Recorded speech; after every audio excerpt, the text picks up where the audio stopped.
대령이 비웃었다.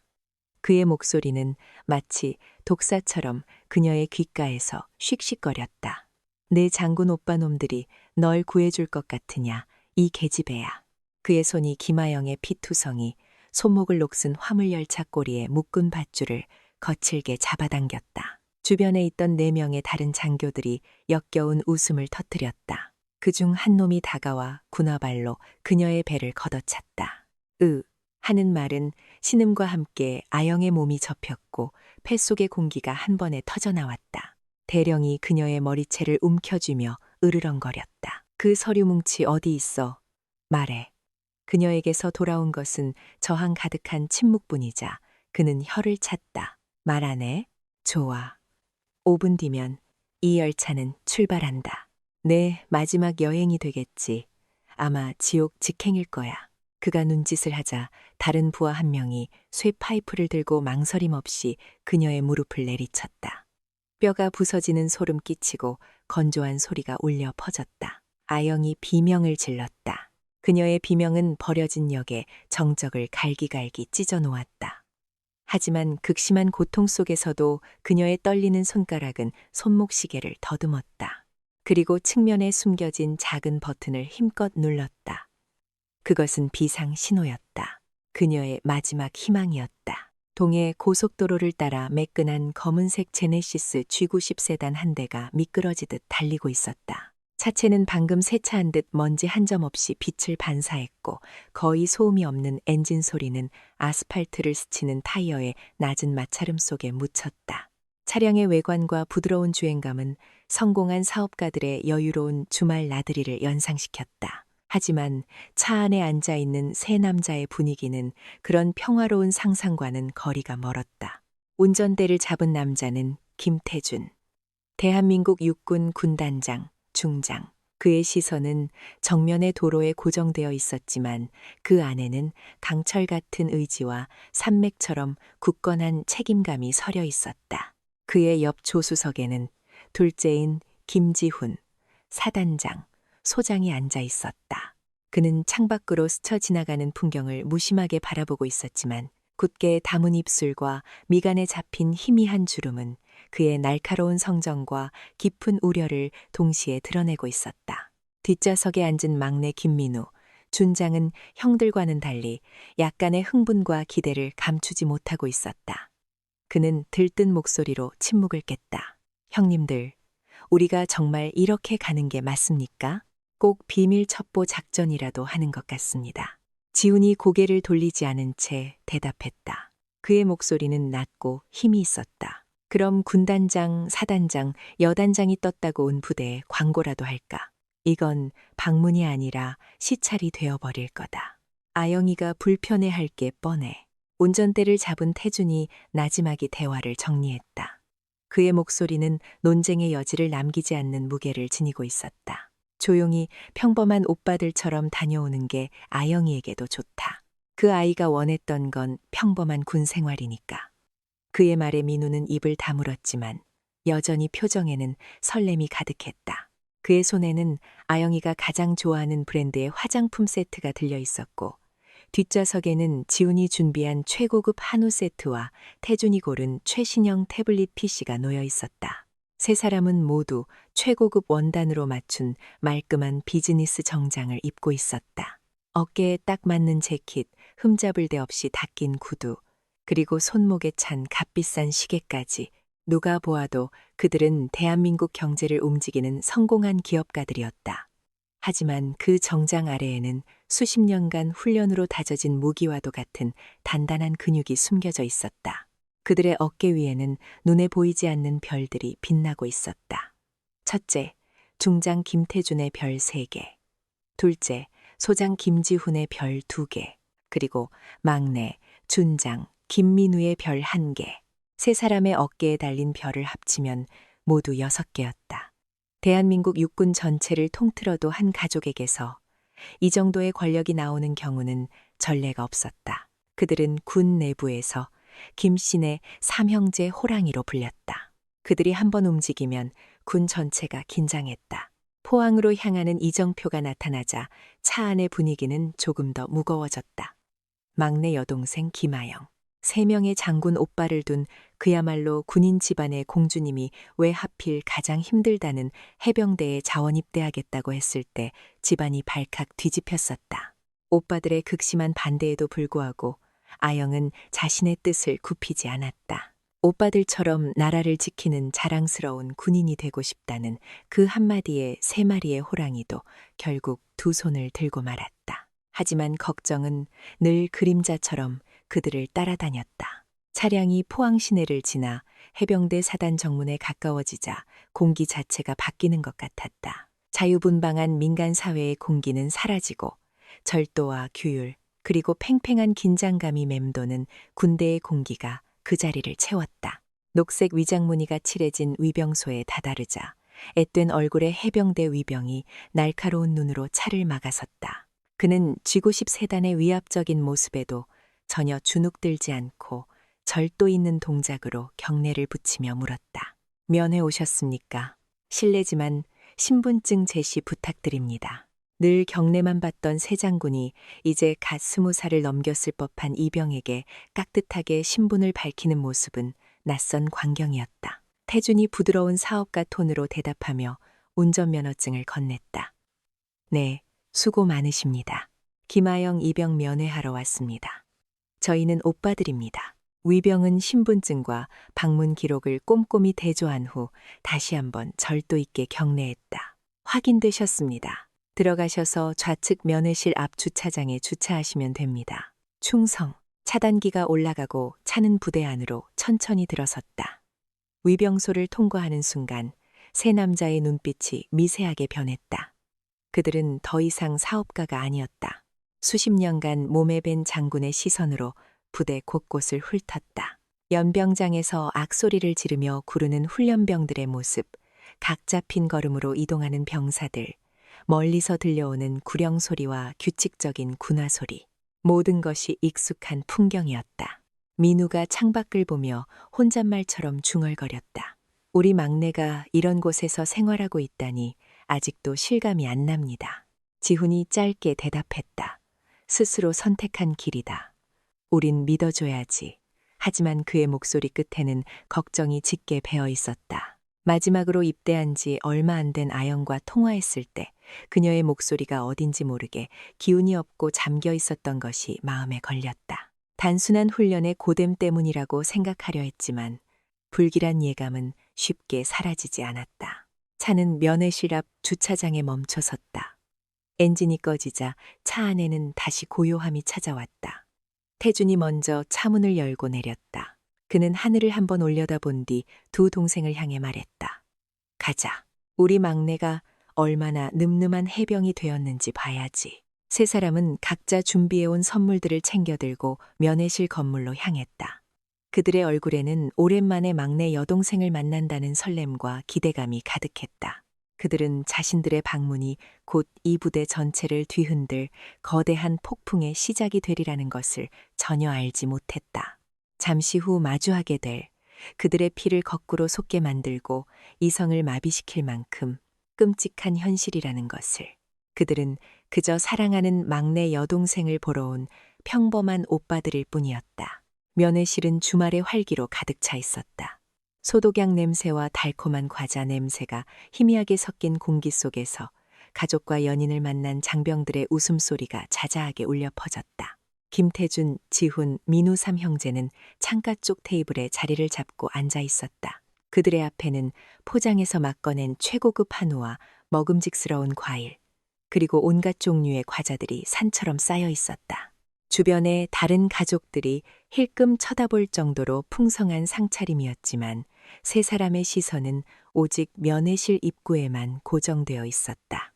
얼마나 지났을까 드디어 익숙한 인형이 문 안으로 들어섰다. 김아영이었다. 3 형제의 얼굴에 동시에 반가운 미소가 피어올랐다. 하지만 그 미소는 아영이 점점 가까이 다가오면서 서서히 굳어갔다. 화면 너머로 보던 모습과는 무언가 달랐다. 핏기 없이 창백한 얼굴, 전보다 눈에 띄게 마른 몸은 헐렁한 군복 안에서 위태로워 보였다. 그리고 무엇보다 형제들의 가슴을 철렁하게 만든 것은 그녀의 얼굴에 희미하게 남아있는 상처의 흔적이었다. 화장으로 애써 가린 듯했지만 관자놀이 근처의 옅은 멍 자국과 살짝 부어있는 입술은 그들의 날카로운 시선을 피할 수 없었다. 그녀는 형제들을 발견하고 애써 밝게 웃어 보였지만 그 웃음은 눈까지 닿지 못하고 입가에서 흩어졌다. 민우가 가장 먼저 자리에서 일어나 동생을 맞았다. 아영아, 우리 막내. 그동안 잘 지냈어? 그가 활짝 팔을 벌려 동생을 안으려던 순간 아영은 자기도 모르게 살짝 몸을 움츠렸다. 너무나 미세한 움직임이었지만 세 명의 장군에게는 대낮의 섬광처럼 분명하게 느껴졌다. 지훈의 미간이 순간 좁아졌고 태준의 눈빛은 얼음장처럼 차갑게 가라앉았다. 아영은 곧 자신의 실수를 깨달은 듯 어색하게 웃으며 민우의 품에 안겼다. 오빠들, 여기까지 어떻게 왔어? 연락도 없이. 그녀의 목소리는 미세하게 떨리고 있었다. 태준이 부드러운 목소리로 동생의 등을 토닥이며 말했다. 우리 막내 얼굴 보고 싶어서 왔지. 훈련은 할만하고 밥은 잘 먹고 다니는 거지. 그는 일부러 평소처럼 다정하게 말하며 동생을 안심시키려 했다. 하지만 그의 눈은 동생의 걸음걸이에서 거의 알아챌 수 없는 부자연스러움을 놓치지 않았다. 그녀는 아주 약간 왼쪽 다리를 저는 것처럼 보였다. 자리에 앉자마자 지훈이 직접 구운 한우를 아영의 접시에 산더미처럼 쌓아주었다. 자, 어서 먹어. 네가 제일 좋아하는 거잖아. 너무 말랐어 너. 아영은 고맙다는 말을 하면서도 젓가락을 드는 것을 망설였다. 그녀는 음식을 입에 가져가는 대신 불안한 눈빛으로 계속해서 면회실 입구 쪽을 힐끔거렸다. 마치 누군가를 기다리거나 혹은 누군가가 나타날까봐 두려워하는 사람처럼. 그 모습에 형제들의 마음은 더욱 무겁게 내려앉았다. 이것은 단순한 군 생활의 고됨이 아니었다. 뭔가 잘못되어도 한참 잘못되었다. 태준이 조용히 입을 열었다. 아영아, 무슨 일 있니? 힘들면 오빠들한테 말해도 괜찮아. 그의 목소리는 위험 있으면서도 한없이 부드러웠다. 하지만 아영은 고개를 저을 뿐이었다. 아니야, 오빠. 그냥 훈련이 고돼서 그래. 정말 괜찮아. 그녀가 말을 마치는 순간이었다. 면회실 문이 거칠게 열리고 3명의 해병대 병사가 건들거리는 걸음걸이로 들어섰다. 맨 앞에 선 병사는 박성철 병장이라는 명찰을 달고 있었다. 그는 껄렁한 자세로 면회실을 한번 훑어보더니 곧장 아영이 있는 테이블로 다가왔다. 그의 뒤를 따르는 2명의 병사 역시 비열한 미소를 입에 걸고 있었다. 아영의 얼굴이 새하얗게 질렸다. 그녀의 어깨는 눈에 띄게 움츠러들었고 손에 들고 있던 젓가락을 조용히 내려놓았다. 그 변화를 본 형제의 눈에 섬광이 스쳤다. 박 병장은 테이블 옆에 서서 팔짱을 끼고 거만한 자세로 아영을 내려다보았다. 어이, 김아영 이병. 면회 왔네. 이야, 아주 상다리가 부러지겠다. 네, 오빠들이 돈이 좀 많은가 보지? 그의 목소리는 노골적인 조롱과 시기로 가득 차 있었다. 아영은 고개를 숙인 채 아무 말도 하지 못했다. 뒤에 있던 병사 하나가 낄낄거리며 거들었다. 오빠들이 아니라 스폰서 아니야? 저 차림새 좀 봐. 완전 강남 졸부들이네. 그 순간 지훈의 턱 근육이 꿈틀거렸다. 민우는 당장이라도 자리에서 일어날 듯 몸을 들썩였지만 태준이 테이블 밑으로 그의 허벅지를 강하게 누르며 제지했다. 아직은 때가 아니었다. 태준은 온화한 사업가의 미소를 지으며 박 병장을 향해 말했다. 실례지만 우리 동생에게 용무가 있으신 것 같군요, 병사님. 박 병장은 태준의 정중한 태도를 약함의 표시로 받아들인 듯 더욱 기고만장해졌다. 그는 태준을 위아래로 훑어보며 비웃었다. 아저씨는 누군데 끼어들어? 이건 군대 내부의 일이야. 민간인은 빠지지. 그러고는 다시 아영에게 고개를 돌려 명령했다. 야, 김아영, 너 지금 여기서 기름진 음식이나 처먹을 때야? 당장 가서 PX에서 음료수랑 빵 좀 사와. 선임들 목마르시다. 이것은 명백한 괴롭힘이자 사적인 지시였다. 면회 온 가족 앞에서 대놓고 망신을 주는 행위였다. 아영은 입술을 깨물며 자리에서 일어나려 했. 바로 그때 지훈의 낮고 차가운 목소리가 그녀를 붙잡았다. 앉아있어, 아영아. 그의 목소리에는 거역할 수 없는 힘이 실려 있었다. 아영은 자신도 모르게 다시 자리에 주저앉았다. 박 병장의 얼굴이 분노로 일그러졌다. 뭐야, 이 새끼가? 야, 김아영. 선임 말이 말 같지 않아? 당장 안 일어나. 그가 고함을 치며 아영의 팔을 거칠게 잡아끌려던 순간 민우가 번개처럼 그의 손목을 낚아챘다. 군인이라고는 믿을 수 없을 만큼 엄청난 악력이었다. 박 병장의 얼굴이 고통으로 일그러지며 비명을 질렀다. 아, 이거 놔. 이 새끼야. 민우의 눈은 분노로 이글거렸다. 지금 내 동생 몸에 손대려고 한 건가? 상황이 험악해지자 주변의 다른 가족들도 불안한 눈빛으로 이쪽을 쳐다보기 시작했다. 박 병장은 당황했지만 자존심 때문에 물러설 수 없었다. 그는 손목을 비틀어 빼내며 소리쳤다. 이 새끼들이 미쳤나? 여기가 어디라고 군인한테 손을 대. 너희들 다 영창에 쳐넣어 줄까? 바로 그 순간이었다. 분노가 극에 달한 박 병장이 이성을 잃고 테이블을 향해 발길질을 했다. 쾅! 하는 괴음과 함께 형제들이 정성껏 준비한 음식들이 공중으로 날아올랐다가 바닥으로 처참하게 쏟아졌다. 접시 깨지는 소리, 음식이 바닥에, 나뒹구는 소리가 면회실 전체에 울려 퍼졌다. 아영의 얼굴에 뜨거운 국물이 튀었고 그녀는 놀라 비명을 지르며 뒤로 물러섰다. 하지만 박 병장의 악행은 거기서 그치지 않았다. 그는 넘어진 아영에게 다가가 그녀의 어깨를 발로 거칠게 밀어버렸다. 엄살 떨지 마, 이년아. 이게 다 너 같은 년이 오빠들 뺑 믿고 설쳐서 그런 거 아니야? 퍽 하는 둔탁한 소리와 함께 아영의 몸이 바닥에 나뒹굴었다. 그 순간 면회실의 모든 소음이 멎었다. 시간이 멈춘 것 같았다. 김태준, 김지훈, 김민우, 세 남자가 동시에 자리에서 일어섰다. 그들의 얼굴에는 더 이상 온화한 미소는 없었다. 대신 전장에서 적의 심장을 먹게 만드는 극도의 냉기와 살기가 서려 있었다. 방 안의 온도가 순식간에 몇 도는 떨어진 것 같았다. 박 병장과 그의 무리들은 그제야 무언가 잘못되었음을 직감했다. 눈앞에 세 남자가 뿜어내는 기세는 평범한 민간인의 것이 아니었다. 그것은 수많은 부하들의 생사를 책임지고 국가의 운명을 짊어진 자들만이 가질 수 있는 강철과도 같은 위압감이었다. 태준이 가장 먼저 움직였다. 그는 바닥에 쓰러진 동생에게 다가가 자신의 재킷을 벗어 덮어주었다. 그리고는 아무 말 없이 자신의 스마트폰을 꺼내들었다.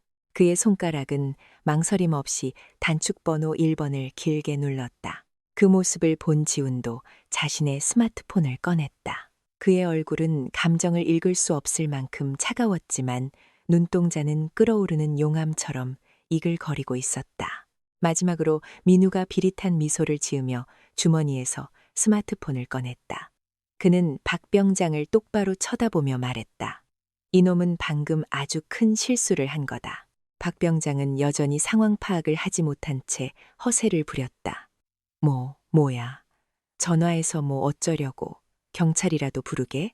세 남자는 그의 말에 대꾸하지 않았다. 거의 동시에 그들의 입에서 나지막하지만 면회실 전체를 얼어붙게 만드는 명령이 떨어져 나왔다. 태준의 입에서 나온 말은 짧고 간결했다. 나 군단장이다. 지금 즉시 전 군단 예하부대에 비상경계태세 진돗개 하나를 발령한다. 5분 내로 군단 직할 헬기 이곳 포항 해병사단 연병장으로 착륙시킨다. 목표는 해병대 사단 면회실이다.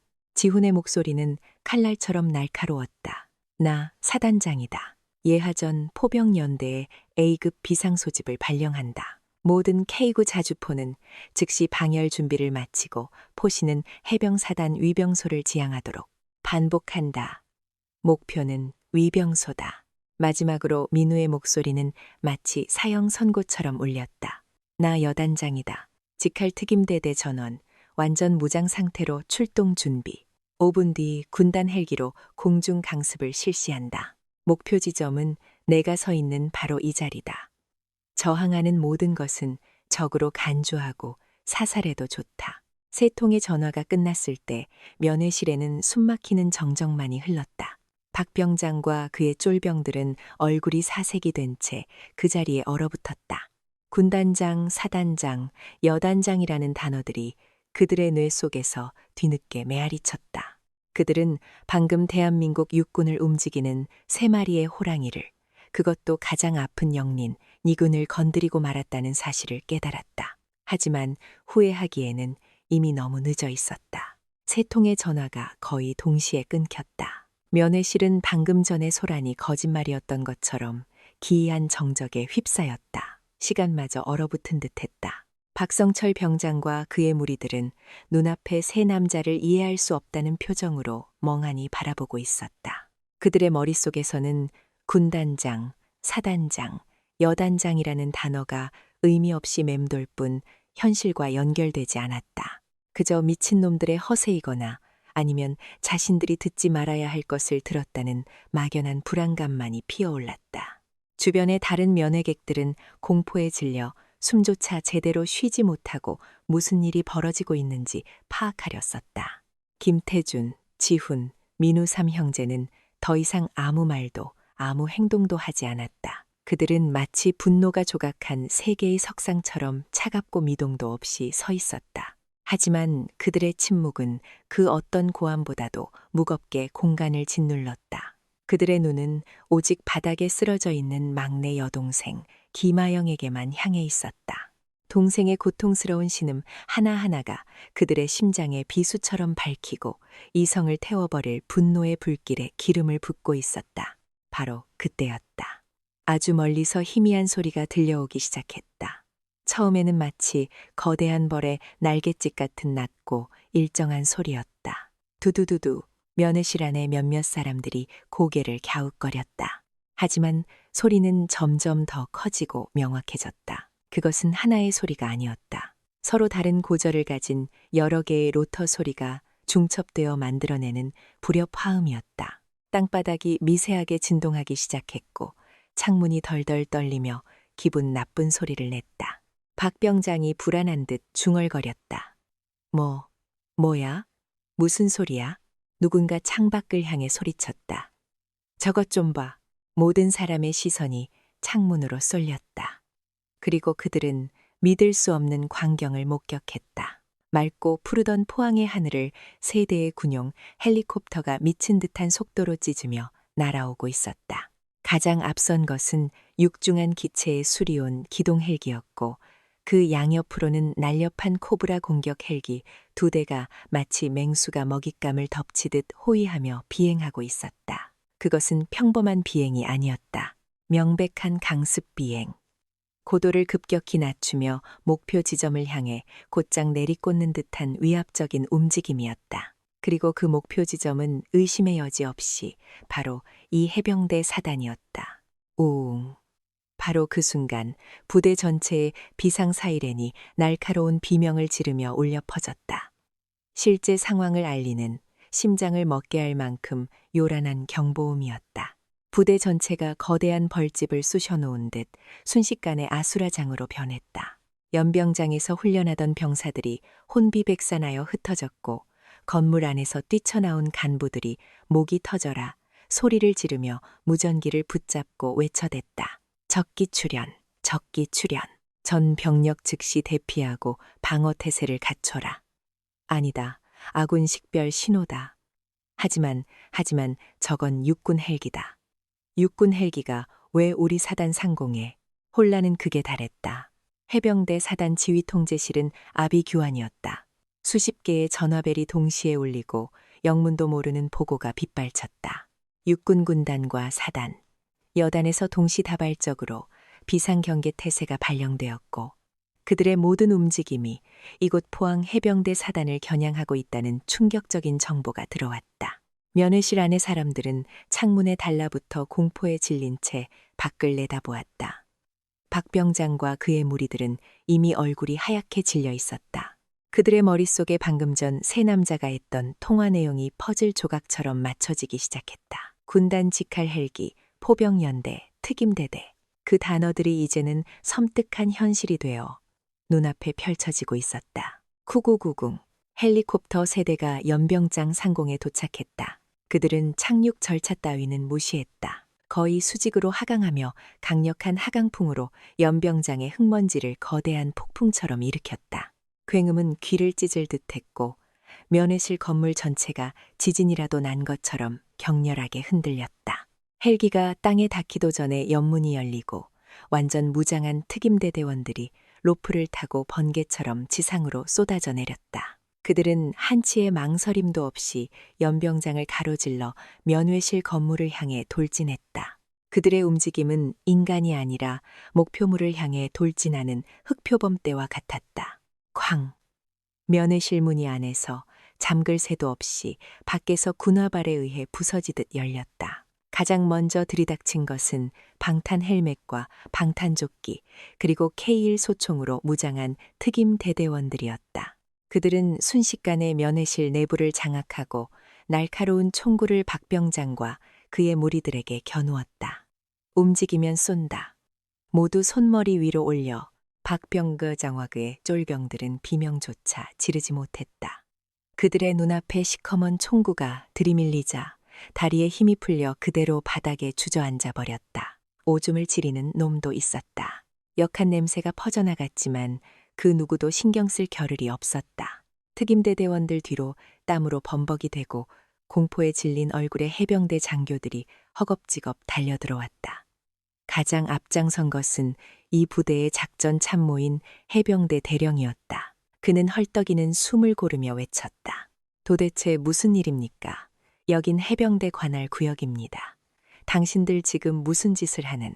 하지만 그의 말은 끝을 맺지 못했다. 특임대대원들 뒤를 따라 들어온 한 남자 때문이었다. 그는 김민우의 직속 부하인 특임여단 참모장이었다. 그는 이 아수라장 속에서 조금의 흐트러짐도 없이 민우를 찾아내고는 그의 앞에 서서 우렁찬 목소리로 경례를 외쳤다. 충성 여단장님, 부르셨습니까? 여단장님이라는 말에 해병대 대령의 눈이 커졌다. 그는 믿을 수 없다는 듯 값비싼 정장을 입은 민우와 자신의 눈앞에 있는 부하 장교를 번갈아 쳐다보았다. 그의 충격이 가시기도 전에 또 다른 인물이 면회실로 뛰어들어왔다. 이번에는 소장이었다. 김지훈의 예하 포병사단장이었다. 그는 헬기에서 내리자마자 전속력으로 달려온 듯 숨을 헐떡이면서도 각 잡힌 자세로 지훈 앞에 섰다. 충성. 사단장님, 명령 받들겠습니다.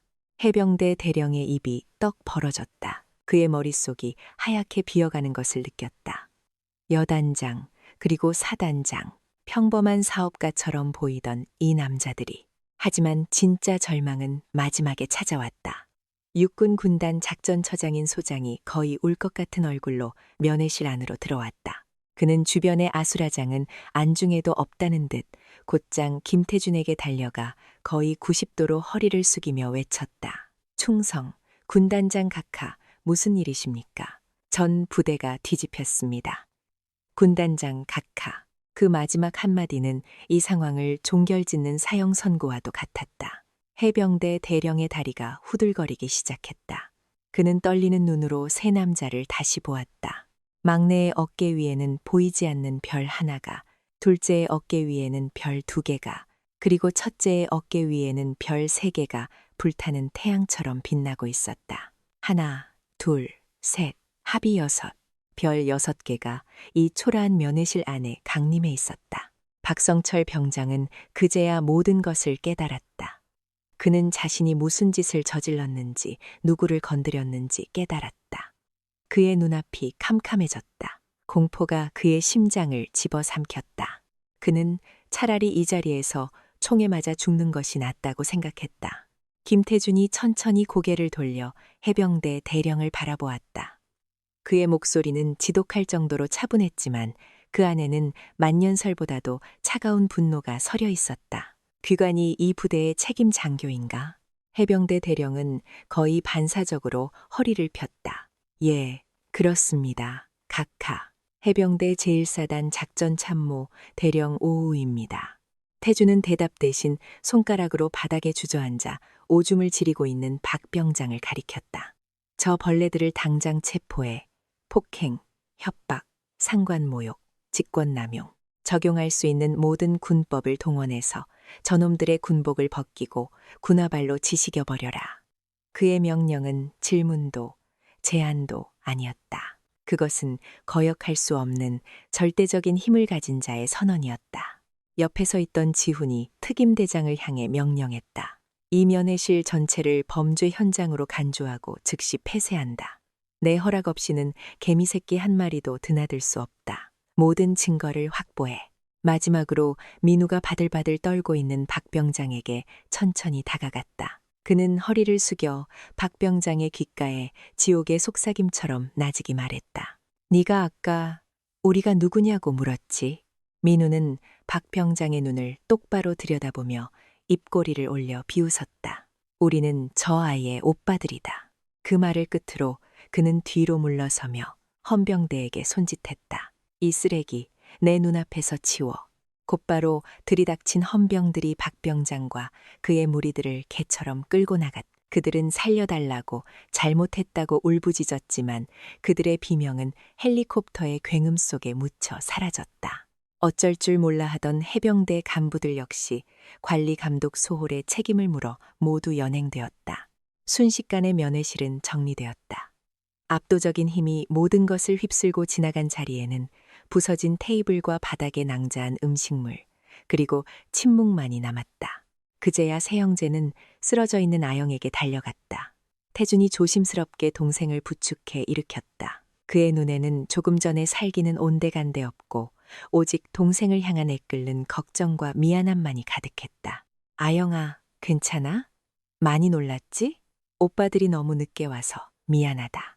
지훈은 자신의 재킷으로 동생의 몸을 감싸 주었고 민우는 의무병을 큰 소리로 외쳤다. 문제는 해결된 것처럼 보였다. 악은 처벌받았고 정의는 실현되었다. 하지만 세 형제는 아직 알지 못했다. 방금 그들이 짓밟은 것은 거대한 악의 뿌리에서 뻗어나온 잔가지 하나에 불과하다는 것을. 이 부대 깊숙한 곳에 더 교활하고 추악한 독사들이 또아리를 틀고 있다는 사실을 말이다. 그날 포항 해병대 사단을 휩쓸고 간 6개의 별 사건은 전설처럼 퍼져나갔다. 단 3통의 전화로 군단급 병력이 동원되고 하늘에서 특임대가 쏟아져 내렸으며 일개 병사들을 체포하기 위해 3명의 장군이 직접 강림했다는 이야기는 온갖 사리부터 부풀려졌다. 병사들 사이에서는 통쾌한 영웅담으로, 그리고 부패한 간부들 사이에서는 등골 서늘한 경고로 받아들여졌다. 박성철 병장을 비롯한 가해자들은 빛의 속도로 군사재판에 회부되었고 관리 감독 책임을 물어 해당 부대의 중대장과 대대장급 간부들 여럿이 보직 해임되는 것으로 사건은 신속하게 마무리되는 듯 보였다.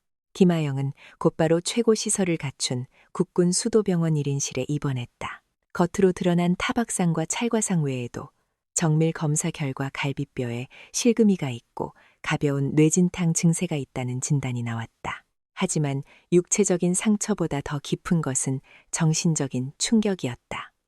그녀는 며칠 동안 악몽에 시달렸고 낯선 군복만 봐도 경기를 일으켰다.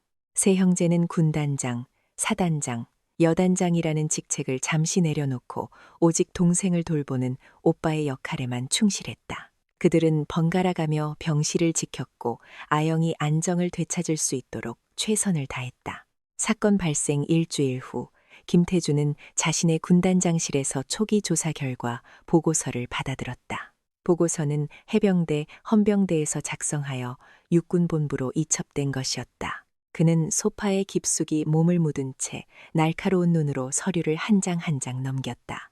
그의 곁에는 지훈과 민우도 심각한 표정으로 앉아 있었다.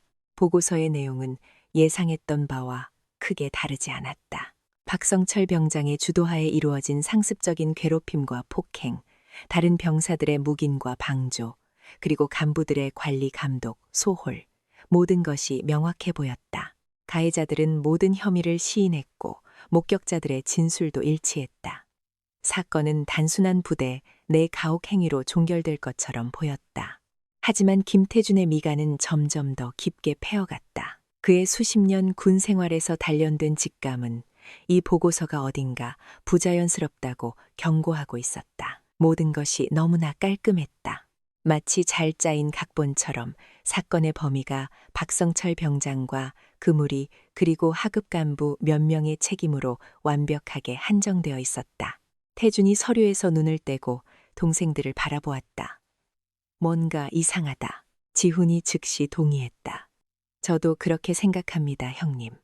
보고서가 너무 매끄럽습니다.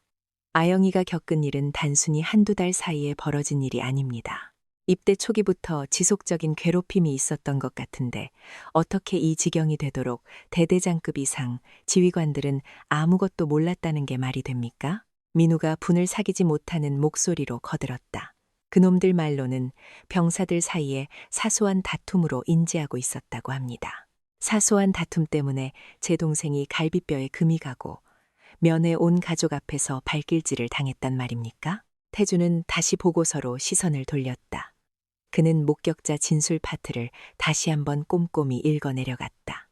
아영과 같은 생활관을 썼던 동기들의 진술은 하나같이 비슷했다. 박 병장이 무서워서 아무 말도 할 수 없었다. 폭행 사실을 알고 있었지만 보복이 두려워 신고하지 못했다는 내용이었다. 하지만 그 진술들 속에는 교묘하게 감춰진 공통점이 있었다. 그들은 모두 폭행의 주범으로 박 병장만을 지목하고 있었고 그 외의 다른 간부나 선임들의 개입에 대해서는 약속이라도 한 듯 입을 다물고 있었다. 태준이 손가락으로 책상을 툭툭 치며 말했다. 이건 꼬리 자르기야. 그의 한마디에 지훈과 민우의 얼굴이 굳어졌다. 꼬리 자르기라니요? 생각해봐라. 박성철이라는 일개 병장이 아무리 기고만장해도 어떻게 몇 달 동안이나 신병을 지속적으로 괴롭히고 폭행할 수 있었을까? 분명 누군가 뒤를 봐주는 세력이 있었을 거다. 그저 묵인한 수준이 아니라 적극적으로 비호하거나 심지어 조장했을 가능성도 있어. 태준의 추리는 날카로웠다. 군대라는 거대한 조직의 생리를 누구보다 잘 아는 그였다. 이 정도의 사건이 지휘 계통에 전혀 보고되지 않고 묻힐 수 있으려면 중간 허리 역할을 하는 누군가가 의도적으로 정보를 차단하고 왜곡해야만 가능했다. 바로 그때 태준의 부관이 조심스럽게 문을 노크하고 들어왔다.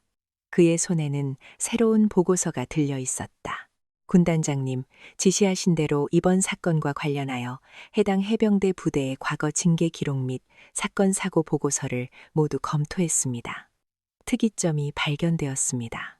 태준은 부관에게 보고서를 건네받았다. 그것은 지난 3년간 해당 부대에서 발생했던 모든 사건, 사고 기록을 정리한 문서였다. 자살 시도, 탈영, 구타 사건 등 크고 작은 사고들이 기록되어 있었다. 그런데 이상한 점이 있었다. 대부분의 사건들이 개인 신상 비관이나 군생활 부적응과 같은 개인의 문제로 종결되었고 가혹행위나 부대 부조리와의 연관성은 거의 언급되지 않았다.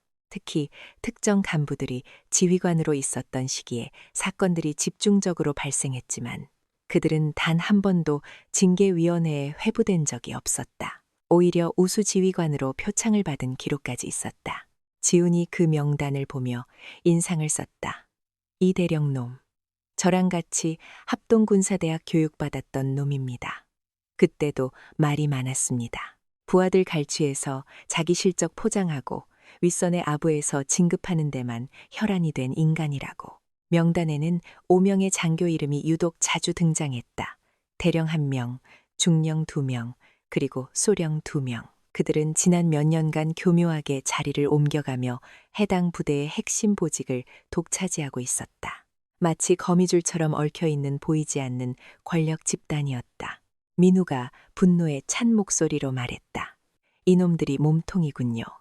박성철 같은 놈들을 앞세워서 부대 전체를 장악하고 자기들만의 왕국을 만든 겁니다. 태주는 자리에서 일어났다. 그는 창밖으로 연병장에서 훈련하는 병사들을 내려다보았다. 그의 눈에는 차가운 분노가 서렸다. 이건 단순히 내 동생의 문제가 아니야. 이 부대 전체가 썩어 문드러지고 있다는 증거다. 저 독버섯 같은 놈들을 뿌리 뽑지 않으면 제2, 제3의 아영이가 계속해서 나올 거다. 그는 즉시 해병대 헌병 지휘부에 전화를 걸어 박성철 병장에 대한 추가 수사를 지시했다. 특히 그의 통화 기록과 계좌 내역을 집중적으로 파헤치라고 명령했다.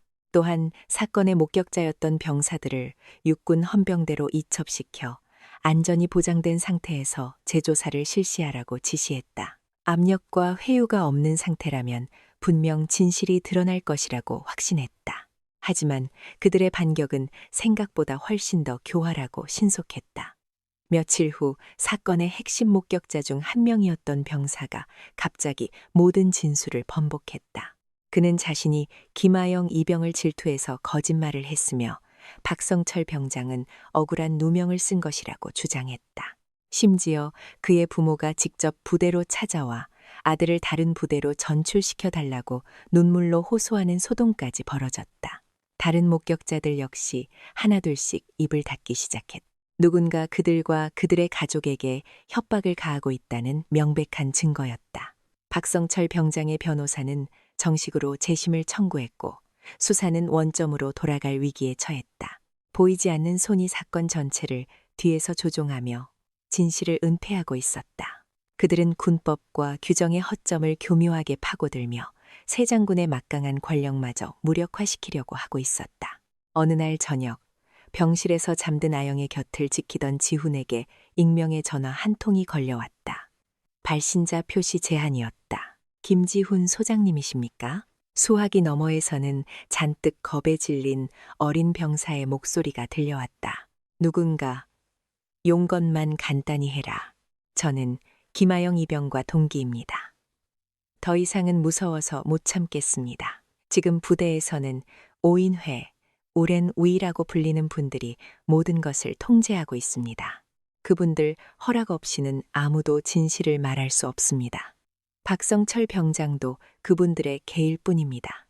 만약 아영이가 계속해서 문제를 일으키면 이번에는 정말로 죽을 수도 있다고 했습니다. 그 오인회가 누구지?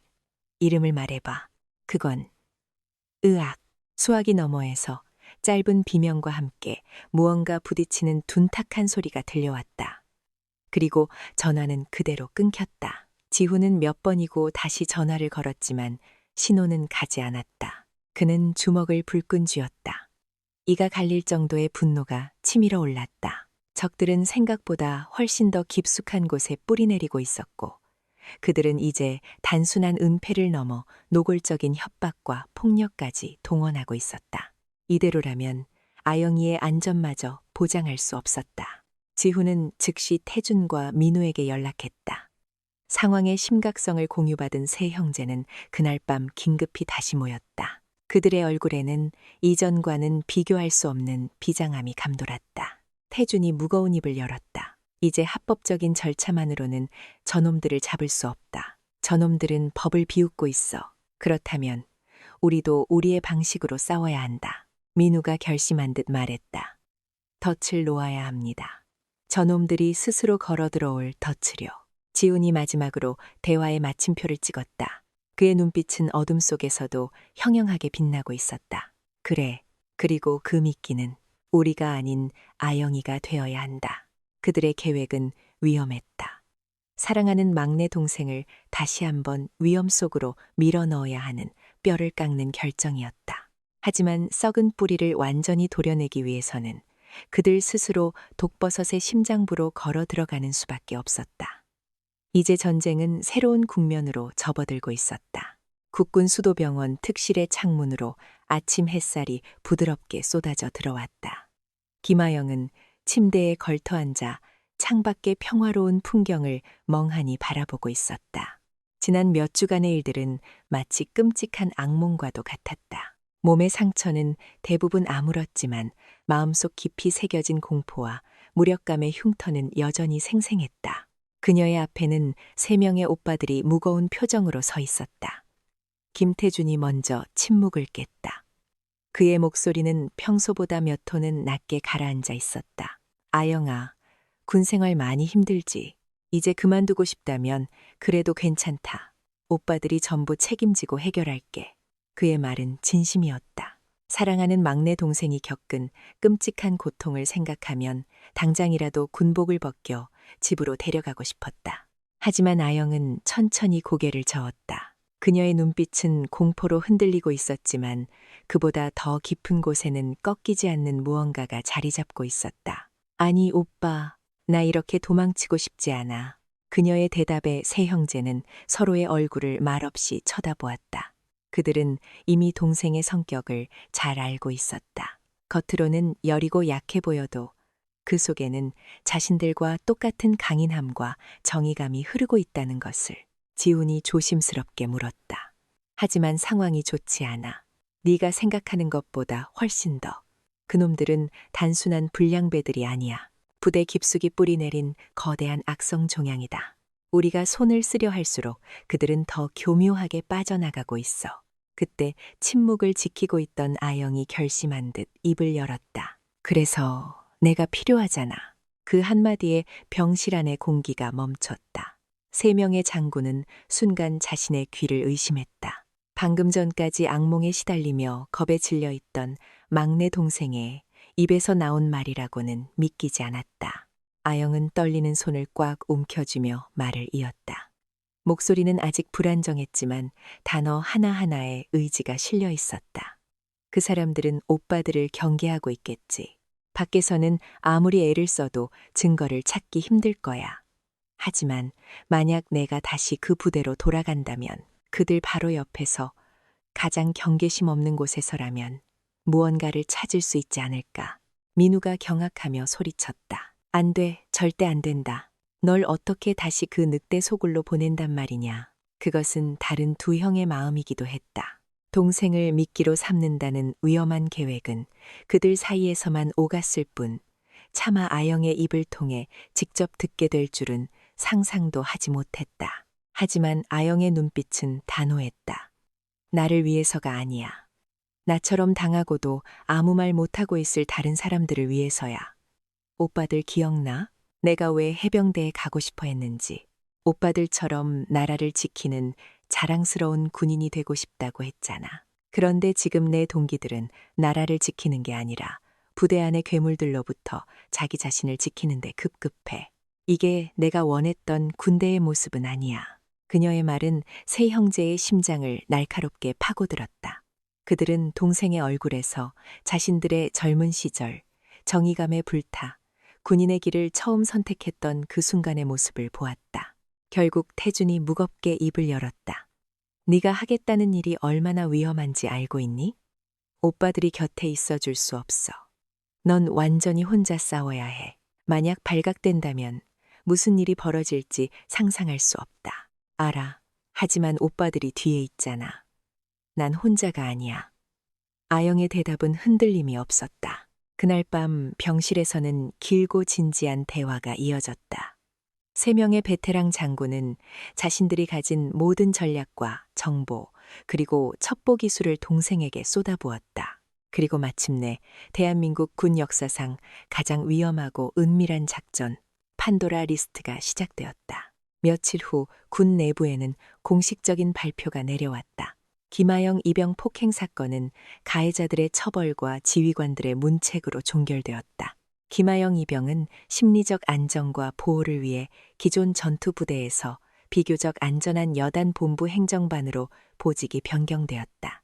이 결정은 과잉 보호라는 일부의 비판을 받기도 했지만 세 장군의 막강한 영향력 아래 누구도 감히 공개적으로 이의를 제기하지 못했다. 이 모든 것은 오인회를 속이기 위한 거대한 연극의 시작이었다. 아영이 새로운 부대로 복귀하던 날, 그녀는 의도적으로 잔뜩 겁에 질린 모습을 연기했다. 어깨는 잔뜩 움츠러들었고 시선은 불안하게 바닥을 향했으며 간부들의 질문에는 거의 들리지 않을 만큼 작은 목소리로 대답했다. 그녀는 사건의 충격에서 아직 벗어나지 못한 나약하고 겁 많은 피해자의 모습을 완벽하게 재현했다. 그녀의 새로운 사무실은 여단 본부 건물 2층에 위치한 행정반이었다. 그리고 그곳은 바로 오인회의 핵심 멤버 중 한 명인 인사참모 강민혁 소령이 총괄하는 곳이었다.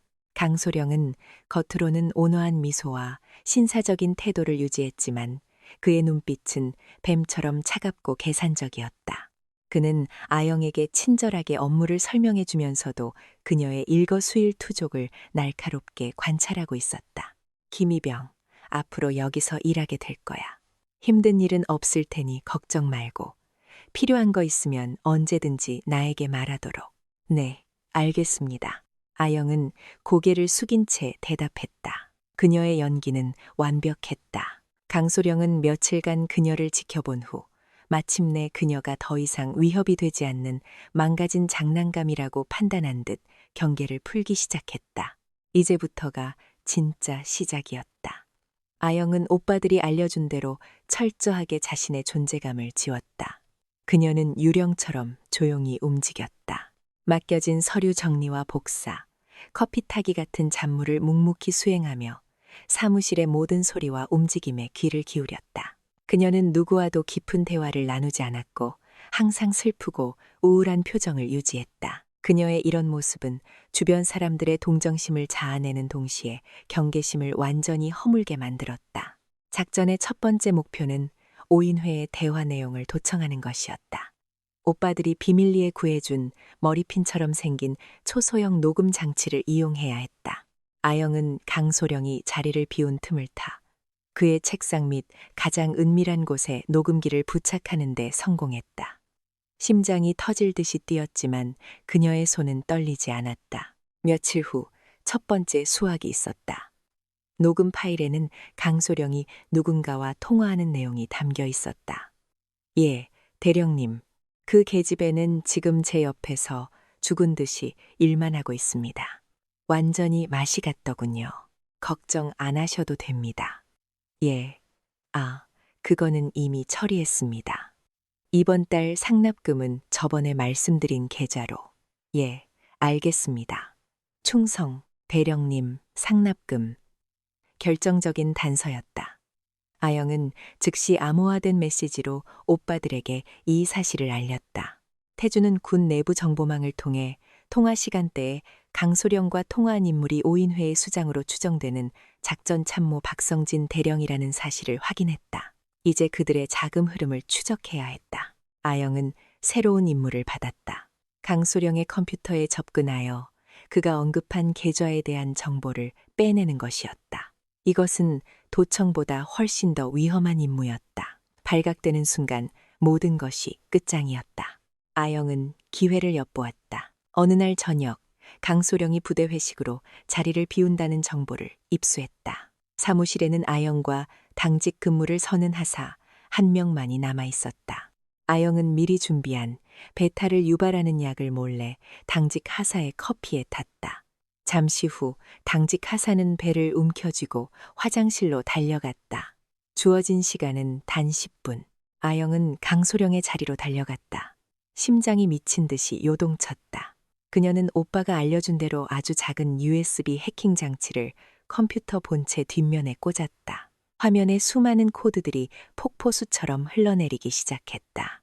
아영은 숨을 죽이고 진행 상황을 지켜보았다. 1분, 2분.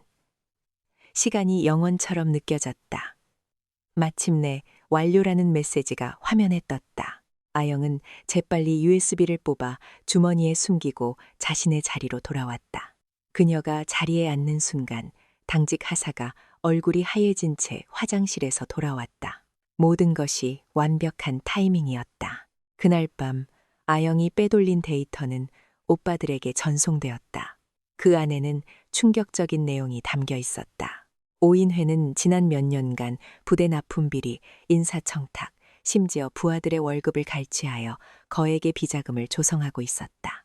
수십 개의 차명 계좌가 얽혀 있었고 그 돈은 상부로 흘러들어간 정황까지 포착되었다.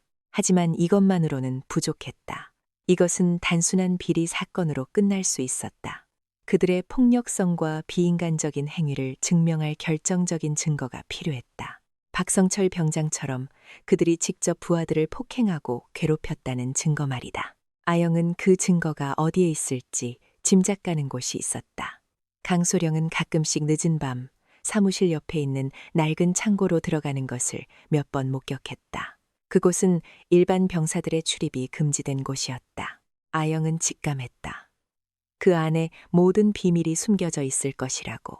그녀는 마지막 임무를 위해 가장 위험한 호랑이 굴로 직접 걸어 들어가기로 결심했다. 이번에는 오빠들의 도움 없이 오직 그녀 자신의 판단과 용기만으로 늦은 밤 여단 본부 건물은 깊은 어둠과 정적에 잠겨 있었다. 순찰을 도는 당직사관의 규칙적인 군화 소리만이 차가운 복도를 따라 희미하게 울려 퍼질 뿐이었다.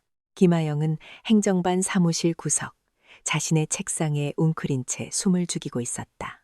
그녀의 심장은 갈비뼈를 부술듯이 격렬하게 뛰고 있었다. 오늘 밤, 그녀는 모든 것을 끝내거나 아니면 모든 것을 잃게 될 터였다. 며칠간의 치밀한 관찰 끝에 아영은 마침내 기회를 포착했다. 오인회 멤버 전원이 사단장 주관의 긴급 야간 회의에 참석하기 위해 부대를 비운다는 첩보를 오빠들로부터 전달받았다. 그들이 돌아오기까지 주어진 시간은 약 1시간. 그 안에 낡은 창고 안에 숨겨진 비밀을 찾아내야 했다. 아영은 오늘 야근을 자청했다. 아무도 그녀를 의심하지 않았다. 겁에 질려 사람들의 눈을 피하고 싶어하는 불쌍한 피해자 코스프레는 여전히 유효했다. 마침내 마지막 간부가 퇴근하고 건물 전체가 텅 비었음을 확인한 순간 아영의 눈빛이 변했다. 더 이상 두려움에 떠는 어린 양의 모습은 없었다. 오직 강철 같은 의지로 불타는 날카로운 사냥꾼의 눈빛만이 존재했다. 그녀는 책상 서랍에 미리 준비해둔 작은 도구들을 꺼냈다. 얇은 철사와 만능 드라이버, 그리고 손전등 기능이 있는 작은 보조 배터리. 모두 오빠들이 그녀의 생존을 위해 몰래 건넨 물건들이었다. 그녀는 고양이처럼 소리 없이 사무실을 빠져나와 창고문 앞에 섰다. 창고문에는 낡고 녹슨 자물쇠가 걸려 있었다. 아영은 침을 꿀꺽 삼키고 철사를 자물쇠 구멍 안으로 조심스럽게 밀어 넣었다.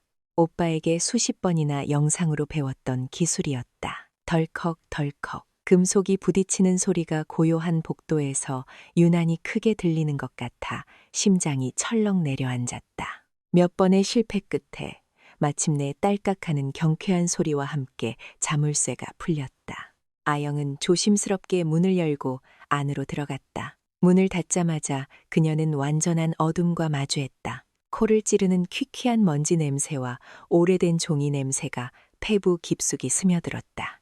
그녀는 손전등을 켜고 주변을 비추었다. 창고 내부는 온갖 낡은 비품들과 서류 상자들로 가득 차 있었다. 마치 시간의 흐름이 멈춘 버려진 공간처럼 보였다. 이 안에 대체 뭘 숨겨둔 거지? 아영은 기억을 더듬었다. 강민혁 소령은 항상 창고의 왼쪽 구석으로 향했다. 그녀는 손전등 불빛에 의지해 발소리를 죽이며 그쪽으로 이동했다. 왼쪽 구석에는 낡은 철제 캐비닛들이 벽을 따라 줄지어 서 있었다. 대부분은 녹이 슬고 문짝이 찌그러져 있었지만 유독 하나의 캐비닛만이 비교적 깨끗한 상태를 유지하고 있었다. 그리고 그 캐비닛에는 다른 것들과는 다른 신형 디지털 잠금 장치가 부착되어 있었다. 빙고! 아영은 잠금 장치 앞에 쪼그려 앉았다. 이것은 예상했던 바였다. 문제는 비밀번호였다. 그녀는 오빠들이 알려준 모든 경우의 수를 떠올렸다. 강소령의 생일, 군번, 가족기념일. 하지만 그 어떤 것도 맞지 않았다. 시간은 속절없이 흘러가고 있었다. 초조함의 등줄기로 식은땀이 흘러내렸다. 진정해, 김아영. 분명 단서가 있을 거야. 그놈은 오만하고 자기 자신을 과신하는 인간이야. 비밀번호는 분명 자기와 관련된 것일 터. 그녀는 눈을 감고 강소령의 평소 행동을 머릿속에 그려보았다. 그는 항상 자신의 손가락에 낀 해병대 장교 임관 반지를 만지작거리는 버릇이 있었다. 그리고 그 반지에 새겨진 숫자는 바로 그의 임관 기수였다.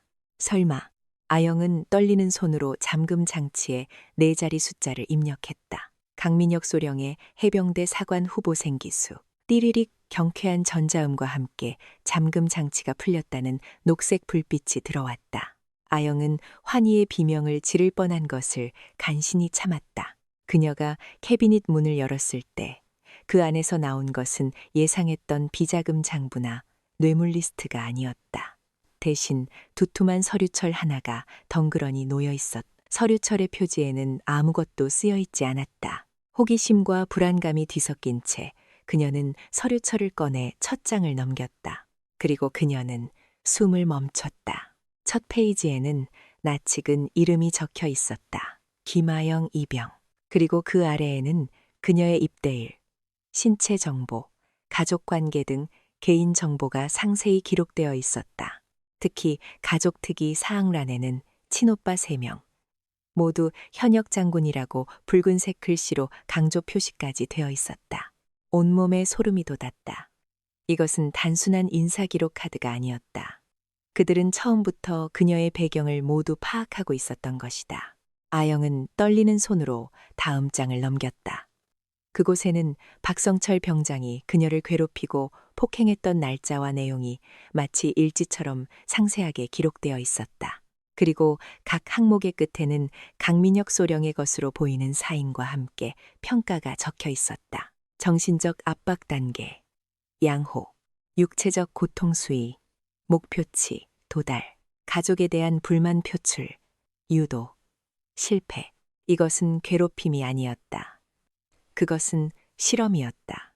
그들은 아영의 배경을 알고 그녀가 장군 오빠들에게 불만을 토로하고 문제를 일으키도록 유도하여 그것을 빌미로 오빠들의 약점을 잡으려 했던 것이다. 그녀는 그들의 거대한 실험을 위한 실험용쥐에 불과했다. 분노와 배신감에 피가 거꾸로 솟았다. 하지만 진짜 충격은 그 다음이었다. 그녀가 다음 장들을 넘기자 김아영이라는 이름 외에 수십 명의 다른 병사들의 이름이 나타났다. 페이지마다 한 명씩 총 50명의 이름이 있었다. 그들의 개인 정보와 함께 그들이 겪었던 끔찍한 일들이 날짜별로 빼곡하게 기록되어 있었다. 이병, 개인 신상비관으로 위장한 구타 후유증으로 자살 시도, 정신병원 강제 이송 조치 완료. 박상병, 부모님의 사업 자금을 빌미로 한 협박, 매월 50만 원 상납 약속받음, 지속적 관찰 요망. 최일병, 지휘 개통보고 시도 발각 후 본보기로 집단 구타, 완전 복종 단계 진입.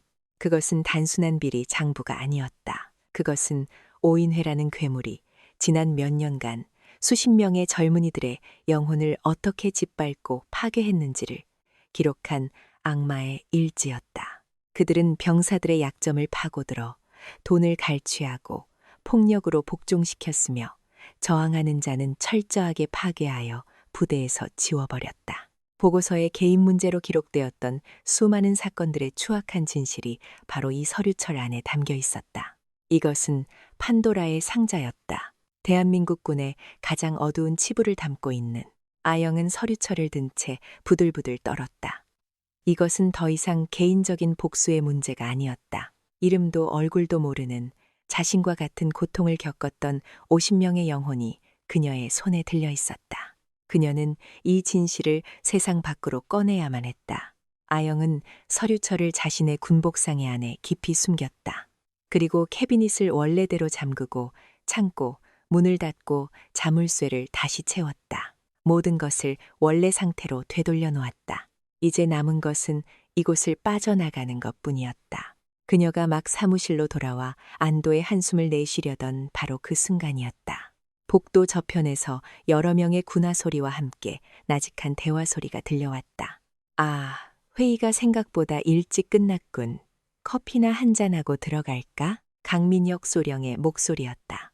아영의 심장이 바닥으로 곤두박질 쳤다. 오인회가 돌아온 것이다. 예상보다 훨씬 빨리.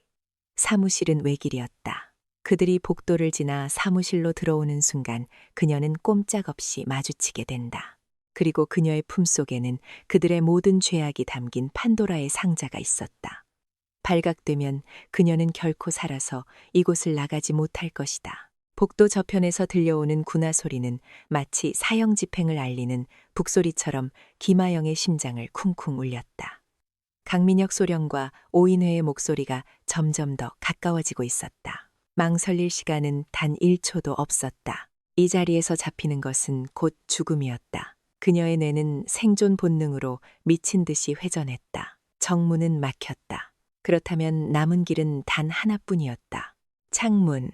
아영은 소리 없이 몸을 돌려 사무실 뒤편의 창문으로 달려갔다. 창문은 잠겨 있지 않았다. 그녀가 창문을 열자 차가운 밤 공기가 훅 끼쳐왔다. 사무실은 2층이었다. 뛰어내리기에는 아슬아슬한 높이였다. 하지만 아래에는 운 좋게도 조경용으로 심어놓은 무성한 관목숲이 있었다. 그녀는 망설이지 않았다. 바로 그 순간 사무실 문고리가 철컥하고 돌아가는 소리가 들렸다. 어라? 문이 왜 안에서 잠겨 있지? 야, 김아영. 안에 있나? 강소령의 날카로운 목소리가 문 너머에서 들려왔다. 아영은 마지막으로 사무실을 한번 돌아보고는 그대로 몸을 창밖으로 날렸다. 푸슉. 나뭇가지가 그녀의 군복을 찢고 얼굴을 핥히는 고통이 느껴졌지만 다행히 두꺼운 관목숲이 충격을 흡수해준 덕분에 큰 부상은 피할 수 있었다. 그녀는 넘어진 자세 그대로 몸을 굴려 충격을 흘려보냈다. 군복상의 안에 품은 서류철이 갈비뼈를 찔렀지만 그녀는 그것을 더욱 단단히 끌어안았다. 이것은 단순한 종이 뭉치가 아니었다. 50명의 비명과 눈물이 담긴 그녀의 목숨보다 더 중요한 것이었다. 저기 있다. 창문으로 뛰어내렸어. 위에서 고함 소리가 들려왔다. 아영은 고개를 들 틈도 없이 본능적으로 몸을 일으켜 달리기 시작했다. 어디로 가야 할까? 위병소는 정문 방향이라 불가능했다.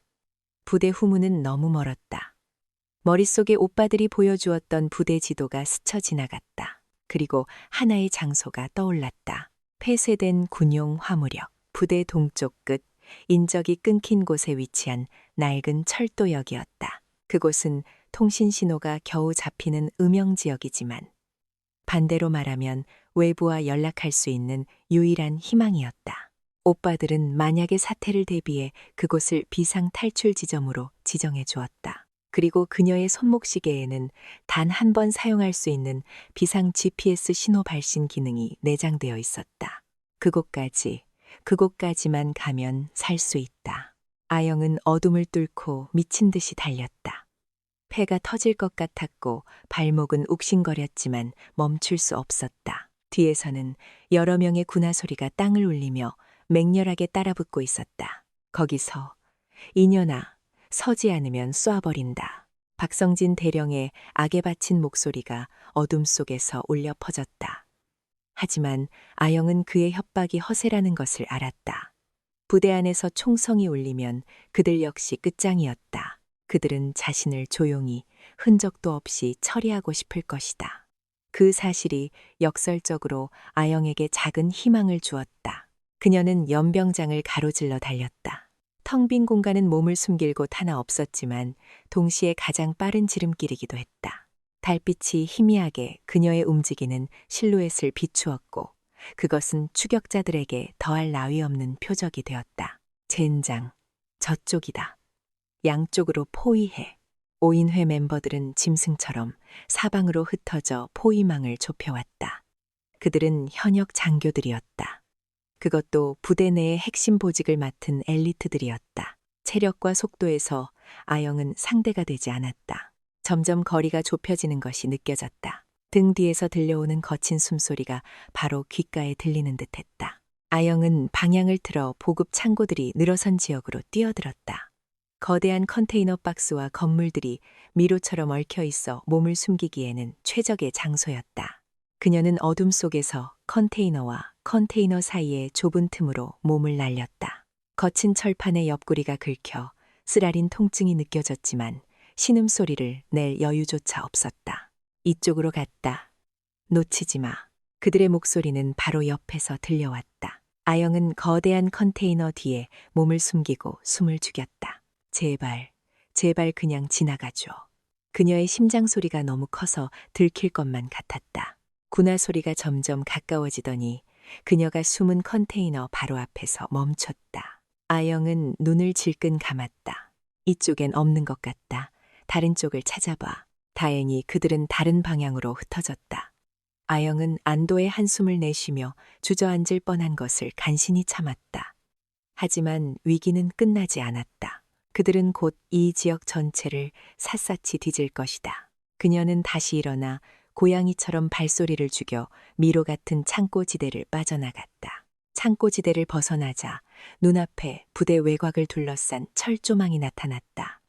그리고 그 너머로 어둠 속에 잠긴 낡은 군용 화물역의 희미한 실루엣이 보였다. 목표가 바로 눈앞이었다. 하지만 그 순간 옆쪽의 어둠 속에서 거대한 인형이 튀어나와 그녀의 앞을 가로막았다. 오인회의 멤버 중 한 명인 군수 참모 한 중령이었다. 그는 곰 같은 덩치에 역겨운 미소를 띠고 있었다. 어디를 그렇게 급히 가시나, 꼬마 아가씨. 아영은 급히 방향을 틀어 반대쪽으로 달리려 했다. 하지만 반대쪽에서도 다른 중령이 나타나 길을 막았다. 그녀는 완벽하게 포위되었다. 이제 그만 포기하시지. 곱게 서류만 넘기면 고통 없이 보내줄 수도 있는데. 아영의 눈에 절망이 어렸다. 하지만 바로 그때 그녀의 머릿속에 오빠가 해주었던 말이 스쳐 지나갔다. 만약 적과 마주쳤을 때 상대가 너보다 강하다면 절대로 정면으로 맞서 싸우려 하지 마라.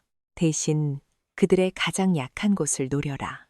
아영은 갑자기 달리던 것을 멈추고 겁에 질린 표정으로 땅바닥에 주저앉는 척했다. 잘못했어요. 살려주세요. 그녀의 연기에 두 중령은 잠시 방심했다. 그들이 승리를 확신하며 다가오는 순간 아영은 땅바닥에 흙을 한 움큼 집어들어 그들의 얼굴을 향해 힘껏 뿌렸다. 아까 인연이. 그들이 잠시 주춤하는 사이 아영은 그들의 다리 사이 가장 예상치 못한 공간으로 몸을 날려 포위망을 빠져나갔다. 그녀는 다시 철도역을 향해 전력으로 질주했다. 뒤에서 분노에 찬 고함 소리가 들려왔지만 이제 거리는 얼마 남지 않았다. 낡은 플랫폼, 녹슨 철로, 그리고 버려진 화물 열차. 희망의 장소가 눈앞에 있었다. 그녀는 녹슨 철조망에 뚫린 부분을 찾아 몸을 비집고 들어갔다. 철조망 가시에 팔이 긁혀 피가 흘렀지만 통증을 느낄 겨를도 없었다. 마침내 그녀의 발이 화물역 플랫폼에 닿았다. 해냈어. 그녀는 숨을 헐떡이며 손목시계의 버튼을 누르기 위해 손을 들었다. 바로 그 순간 등 뒤에서 지독한 아기가 담긴 목소리가 들려왔다. 아주 발버둥을 치는구나. 쥐새끼처럼. 아영이 천천히 고개를 돌렸다. 그곳에는 박성진 대령이 서 있었다. 다른 멤버들과는 달리 그는 추격에 동참하지 않고 조용히 그녀의 동선을 예측하여 이곳에서 기다리고 있었던 것이다. 그의 손에는 묵직한 쇠 파이프가 들려 있었다. 그 서류, 곱게 내놓는 게 좋을 거다. 내 인내심도 이제 바닥이거든. 아영은 뒷걸음질 쳤지만 그녀의 등 뒤에는 멈춰서 있는 화물열차가 가로막고 있었다. 더 이상 도망칠 곳은 없었다. 폐쇄된 화물역의 공기는 무겁고 축축했다. 녹슨 쇠 냄새와 버려진 기계 기름 냄새가 차가운 밤 공기에 섞여 역한 향기를 만들어냈다. 김아영은 멈춰선 화물열차의 차가운 강철 벽에 등을 기댄 채 눈앞의 악마들을 노려보고 있었다. 그녀의 숨은 턱까지 차올랐고 온몸은 땀과 피, 흙먼지로 뒤범벅이 되어 있었다. 도망칠 곳은 없었다. 박성진 대령은 쇠 파이프를 어깨에 걸친 채 승리자의 여유로운 미소를 지으며 천천히 다가왔다. 그의 뒤를 따라 숨을 헐떡이며 달려온 나머지 5인의 멤버들이 아영의 주변을 짐승처럼 에워쌌다. 그들의 눈은 먹잇감을 앞에 둔 굶주린 늑대처럼 번들거렸다. 아주 용감한 아가씨야, 정말 감탄했다. 박대령이 비꼬는 투로 말했다. 그는 아영의 턱 앞에 멈춰 서서 쇠 파이프로 그녀의 턱을 툭툭 건드렸다. 하지만 모든 용기에는 대가가 따르는 법이지. 그 서류, 이리 내놔. 아영은 대답 대신 품속의 서류철을 더욱 단단히 끌어안았다. 그녀의 눈빛은 공포에 질려 있었지만 그 안에는 결코 꺾이지 않을 저항의 불꽃이 타오르고 있었다. 이 서류는 그녀만의 것이 아니었다. 억울하게 짓밟힌 50명의 영혼이었다. 결코 넘겨줄 수 없었다. 그녀의 침묵에 박 대령의 미간이 좁아졌다. 그는 옆에 있던 강민혁 소령에게 눈짓했다. 강 소령은 비열한 미소를 지으며 아영에게 다가가 그녀의 뺨을 무자비하게 후려쳤다. 짝! 살과 뼈가 부딪히는 날카로운 소리가 고요한 화물역에 울려 퍼졌다. 아영의 고개가 옆으로 돌아가고 입가에서 비릿한 피 맛이 느껴졌다. 귀가 멍멍했고 눈앞이 순간 하얗게 변했다. 말을 할 줄 모르는 모양이군. 괜찮아. 우리는 아주 좋은 교육 방법을 알고 있거든. 강소령이 그녀의 머리채를 거칠게 잡아챘다.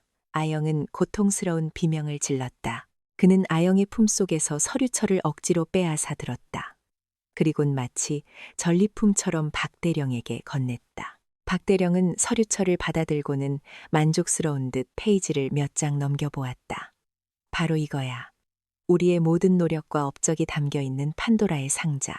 이걸 내년 같은 계집애가 감히 훔쳐? 그는 서류철을 닫고 다른 중령에게 던져주었다. 이건 잘 챙겨둬. 이제 저 계집애를 처리해야지. 아주 조용하고 깔끔하게. 한 중령이 낄낄거리며 물었다. 어떻게 처리할까요, 대령님? 그냥 목을 졸라버릴까요? 아니면 이 철로의 머리를 박살내버릴까요? 그때 다른 소령 하나가 기발한 생각이라도 난 듯 손뼉을 쳤다. 마침 여기 좋은 게 있군. 그의 시선은 화물열차의 마지막 칸 낡은 연결 고리를 향해 있었다. 그의 입가에 잔인한 미소가 걸렸다. 이 열차, 자정이 되면 폐기물 처리를 위해 인근 폐차장으로 이동하는 걸로 알고 있습니다. 아주 느리게 아무도 모르게 말이죠. 전연을 저기 매달아 놓으면 어떨까요? 가다가 알아서 떨어져 나가든 아니면 폐차장에서 고철과 함께 지식여지든 결국 사고사로 처리될 겁니다. 실종된 병사가 열차에 몰래 올라탔다가 변을 당했다. 아주 완벽한 시나리오 아닙니까? 그 아이디어에 모두의 얼굴에 감탄과 흥분이 떠올랐다. 박대령은 만족스러운 듯 고개를 끄덕였다. 좋은 생각이야. 아주 창의적이야. 그렇게 하지. 절망이 아영의 온몸을 덮쳤다. 그들은 인간이 아니었다. 그들은 악마였다. 그녀는 발버둥치며 저항했지만 건장한 장교 4명의 힘을 당해낼 수는 없었다. 그녀의 팔은 등 뒤로 꺾인 채 굵고 거친 밧줄로 단단히 결박되었다. 그들은 그녀를 질질 끌고 가 화물열차의 가장 마지막 차갑고 녹슨 연결 고리에 그녀의 손목을 묶기 시작했다. 밧줄이 살을 파고드는 고통에 아영은 비명을 질렀다. 이러지 마, 제발. 하지만 그녀의 애원은 그들에게 유희에 불과했다. 박대령은 그녀의 귓가에 대고 뱀처럼 속삭였다. 내 장군 오빠놈들이 널 구해줄 것 같으냐. 이 계집애야. 그의 손이 아영의 피투성이 손목을 묶은 밧줄을 거칠게 잡아당겼다. 그 순간 멀리서 기차의 경적이 희미하게 울렸다. 출발 시간이 다가오고 있었다. 박대령이 으르렁거렸다. 네 오빠들한테 마지막으로 하고 싶은 말은 없나? 아, 없겠군. 네 시체는 아마 형체도 알아볼 수 없게 될 테니까. 그는 강소령에게 고갯짓했다. 강소령은 아까 주었던 쇠 파이프를 들고 다가왔다. 그는 아영의 다리를 내려다보며 마치 어느 부위를 부술지 고르는 도살자 같은 눈빛을 했다. 다시는 도망칠 생각 못하게 해줘야지. 그는 쇠 파이프를 높이 쳐들었다. 아영은 공포에 질려 눈을 감았다. 쾅! 둔탁한 충격과 함께 아영의 왼쪽 무릎에서 상상조차 할 수 없는 격통이 터져나왔다. 뼈가 으스러지는 끔찍한 감각이 신경을 타고 뇌까지 전달되었다. 아, 그녀의 비명이 밤하늘을 찢었다. 눈앞이 번쩍였고 고통 때문에 숨이 막혔다. 다리의 감각이 사라지는 것 같았다. 그들은 웃고 있었다. 그녀의 고통을 즐기며 악마처럼 웃고 있었다. 바로 그 순간이었다. 땅바닥이 미세하게 진동하기 시작했다. 화물열차의 엔진이 낮은 그르렁거림과 함께 깨어난 것이다. 열차는 곧 출발할 것이다. 그리고 그녀는 이 지옥 같은 열차에 매달린 채 비참한 죽음을 맞이하게 될 것이다. 하지만 극심한 고통과 절망 속에서도 그녀의 머릿속에는 단 하나의 생각만이 남아 있었다. 오빠들이 그녀의 손목에 채워준 시계, 마지막 희망. 아영은 부서진 다리의 고통을 이겨내고 간신히 정신을 집중했다. 결박된 손 때문에 손목을 움직일 수는 없었다. 하지만 손가락은 아직 움직일 수 있었다. 그녀의 오른손 엄지손가락이 필사적으로 움직였다.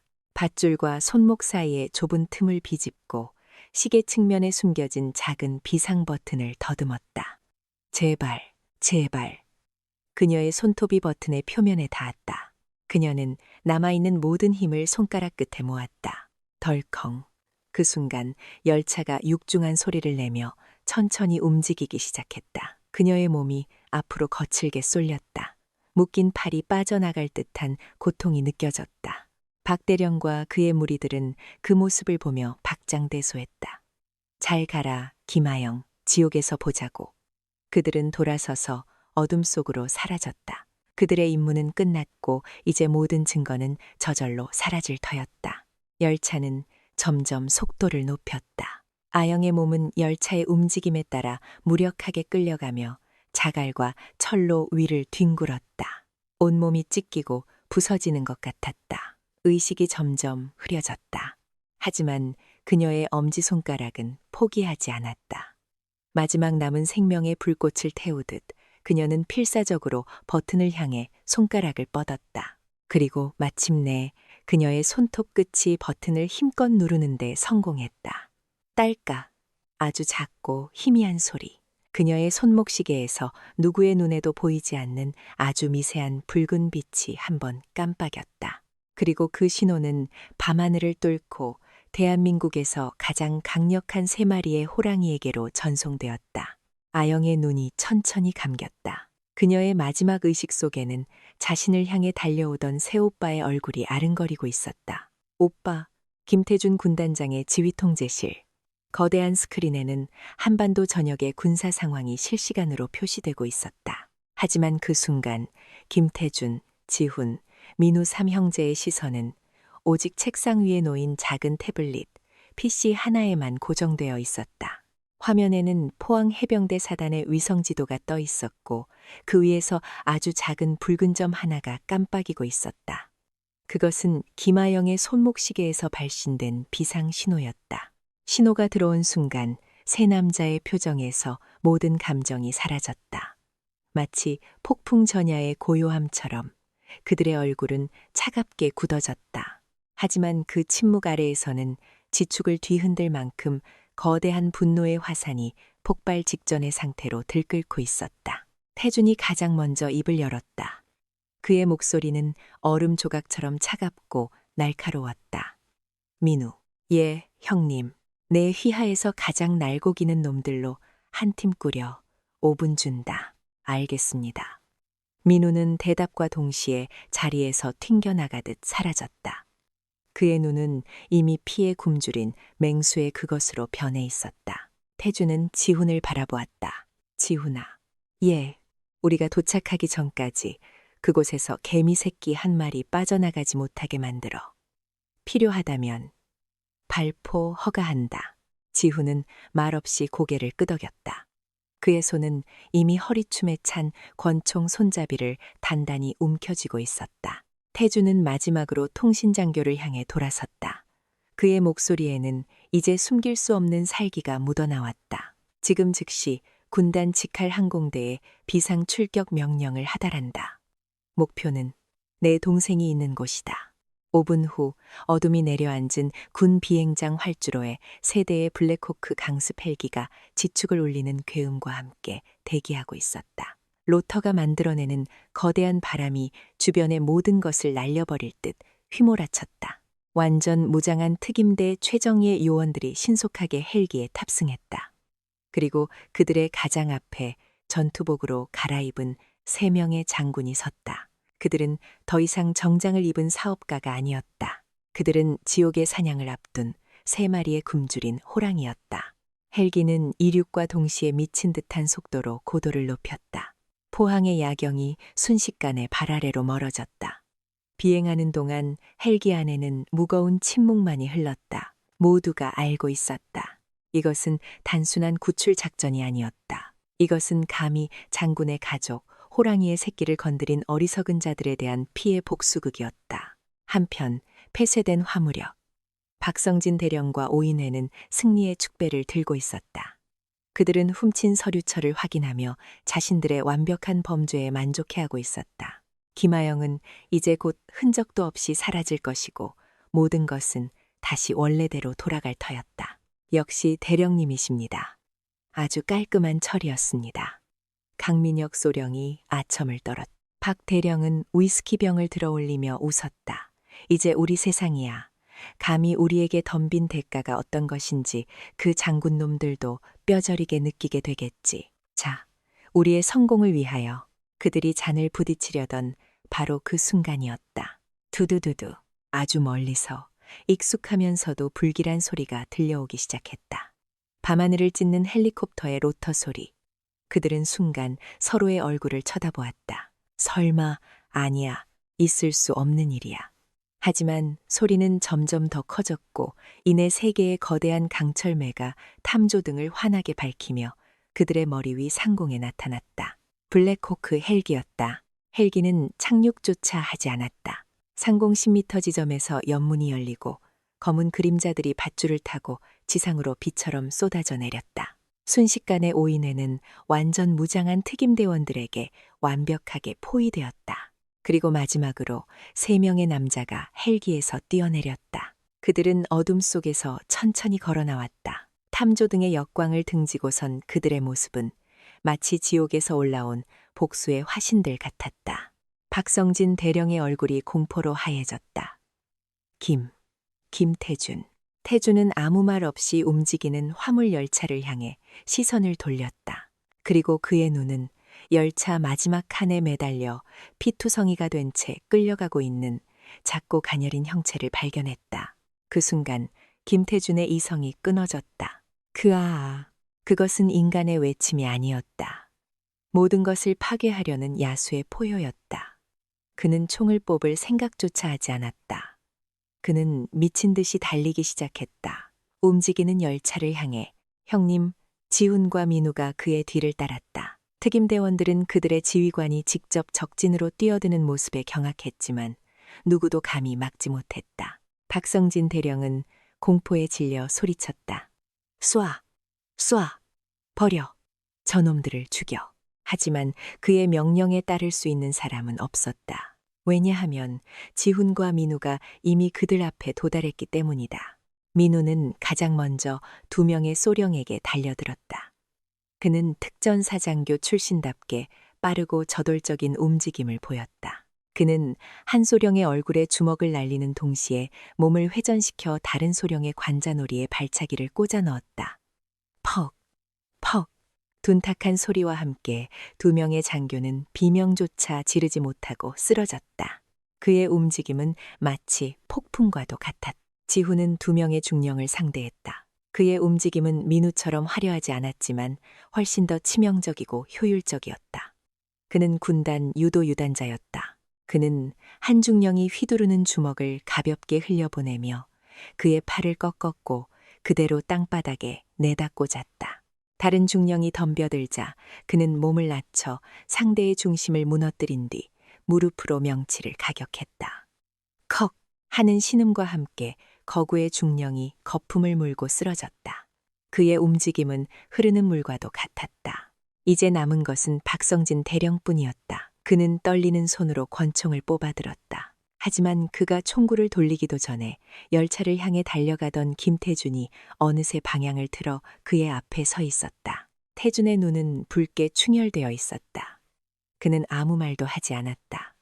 오직 지독한 분노와 살기만이 그의 온몸에서 뿜어져 나오고 있었다. 박 대령은 그 기세에 압도되어 방아쇠에 손가락을 올리는 것조차 잊어버렸다. 태준은 박 대령이 든 권총을 맨손으로 낚아챘다. 그리고는 총을 엿가락처럼 휘어버렸다. 인간의 힘이라고는 믿을 수 없는 악력이었다. 우두득 소름 끼치는 소리와 함께 단단한 강철 권총이 엿가락처럼 휘었다. 내 놈이 내 동생을. 태준의 주먹이 박 대령의 얼굴에 장렬했다. 그것은 단순한 주먹이 아니었다. 동생의 고통에 대한 분노, 지켜주지 못했다는 죄책감, 그리고 모든 것을 파괴하려는 거대한 망치였다. 박 대령의 몸이 종이장처럼 날아가 화물 열차에 처박혔다. 그는 피를 토하며 쓰러졌지만 태준의 분노는 끝나지 않았다. 그는 쓰러진 박 대령의 멱살을 잡고 일으켜 세워 주먹을 비오듯 퍼부었다. 1대, 2대, 3대. 열차가 덜컹거릴 정도로 맹렬한 폭행이었다. 그 사이 민우는 달리는 열차에 뛰어올라 아영을 묶고 있는 밧줄을 군용 나이프로 끊어냈다. 그는 축 늘어진 동생을 조심스럽게 등에 업고 땅으로 내려왔다. 지훈은 즉시 달려와 동생의 상태를 살폈다. 다행히 숨은 붙어 있었다. 지훈은 박대령을 거의 죽일 기세로 폭행하고 있는 태준의 어깨를 잡았다. 형님, 그만하십시오. 그러다 죽습니다. 그제야 태준은 이성을 되찾았다. 그는 피투성이가 된 박대령을 바닥에 내팽개쳤다. 그리고는 민우의 등에 업힌 아영에게 달려갔다. 그는 떨리는 손으로 동생의 얼굴을 감쌌다. 아영아, 아영아, 오빠다. 괜찮아. 이제 다 괜찮아. 그의 목소리는 물에 젖은 것처럼 떨리고 있었다. 특임대원들이 신속하게 움직였다. 그들은 정신을 잃은 5인의 멤버들을 포박하고 그들이 가지고 있던 판도라 리스트 서류처를 회수했다. 모든 상황은 단 5분 만에 종료되었다. 태주는 아영을 자신의 품에 고쳐 안았다. 그는 동생을 태울 헬기를 향해 걸어가며 나지막이 명령했다. 저놈들 군 병원으로 보내지 마라. 의식이 돌아올 때까지만 응급 처치하고 즉시 군단 영창 지하 독방에 쳐넣어 재판은 내가 직접 주관한다. 그의 목소리는 그 어떤 법전보다도 무서운 최종 판결처럼 울려 퍼졌다. 3마리의 호랑이가 일으킨 피해 복수극은 이제 막 시작되었을 뿐이었다. 애워구, 펀겟, 판도라 리스트 사건은 대한민국 국군 창설 이래 최악의 스캔들로 기록되었다. 한 해병대 부대 내에서 장교 집단이 수년에 걸쳐 병사들을 대상으로 조직적인 폭행, 갈취, 협박을 일삼고 비자금을 조성했다는 사실은 온 나라를 충격에 빠뜨렸다. 김하영이 목숨을 걸고 빼돌린 서류철은 그들의 모든 죄악을 증명하는 빼도 박도 못할 증거가 되었다. 사건의 파장은 상상을 초월했다. 국방부 장관이 직접 대국민 사과를 발표했고 해병대 사령관이 책임을 지고 사퇴했다. 대통령의 특별 지시로 육군, 해군, 공군, 해병대의 모든 부대를 대상으로 하는 유례없는 규모의 특별 감찰이 시작되었다. 수십 년간 군이라는 이름 아래 숨겨져 있던 골마 터진 상처들이 수면 위로 드러났다. 오인회의 종말은 비참했다. 박성진 대령을 비롯한 5명의 장교는 군사 재판에 회부되었다. 재판은 김태준 군단장의 직접적인 감시 아래 한치의 자비도 없이 진행되었다. 그들은 자신들의 막강한 인맥과 법률 지식을 총동원하여 빠져나가려 발버둥 쳤지만 판도라 리스트라는 명백한 증거와 50명이 넘는 피해자들의 용기 있는 증언 앞에서 모든 저항은 무의미했다. 결국 그들 모두에게는 군인으로서 받을 수 있는 최고 형량인 불명예 전역과 함께 수십 년의 징역형이 선고되었다. 그들이 군복을 입고 쌓아 올렸던 모든 명예와 권력은 한순간에 잿더미가 되었다. 교도소로 이송되는 날, 그들의 눈은 더 이상 오만함으로 빛나지 않았다. 오직 공허한 절망만이 남아있을 뿐이었다. 그들과 연루되었던 수십 명의 다른 부패한 군인들 역시 군복을 벗어야 했다. 대한민국군은 이 사건을 계기로 뼈를 깎는 자정의 노력을 시작해야만 했다. 사건이 마무리된 지 한 달 후 국군 수도병원 특실 창가에 따스한 오후의 햇살이 내리쬐고 있었다. 김하영은 휠체어에 앉아 창밖을 바라보고 있었다. 그녀의 왼쪽 다리에는 아직 깁스가 채워져 있었지만 창백했던 얼굴에는 혈색이 돌아왔고 텅 비어 있던 눈에는 다시 생기가 깃들어 있었다. 지난 한 달은 그녀에게 육체적으로나 정신적으로나 힘든 시간이었다. 여러 차례의 수술을 견뎌야 했고 끔찍했던 밤의 악몽과 싸워야 했다. 하지만 그녀는 혼자가 아니었다. 3명의 오빠들이 그림자처럼 그녀의 곁을 지켰다. 그들은 산더미 같은 군무를 처리하면서도 하루도 거르지 않고 병문안을 왔다. 때로는 말없이 곁에 앉아 사과를 깎아주었고 때로는 밤새 그녀의 손을 잡고 잠 못 이루는 밤을 함께 지새워 주었다. 똑똑.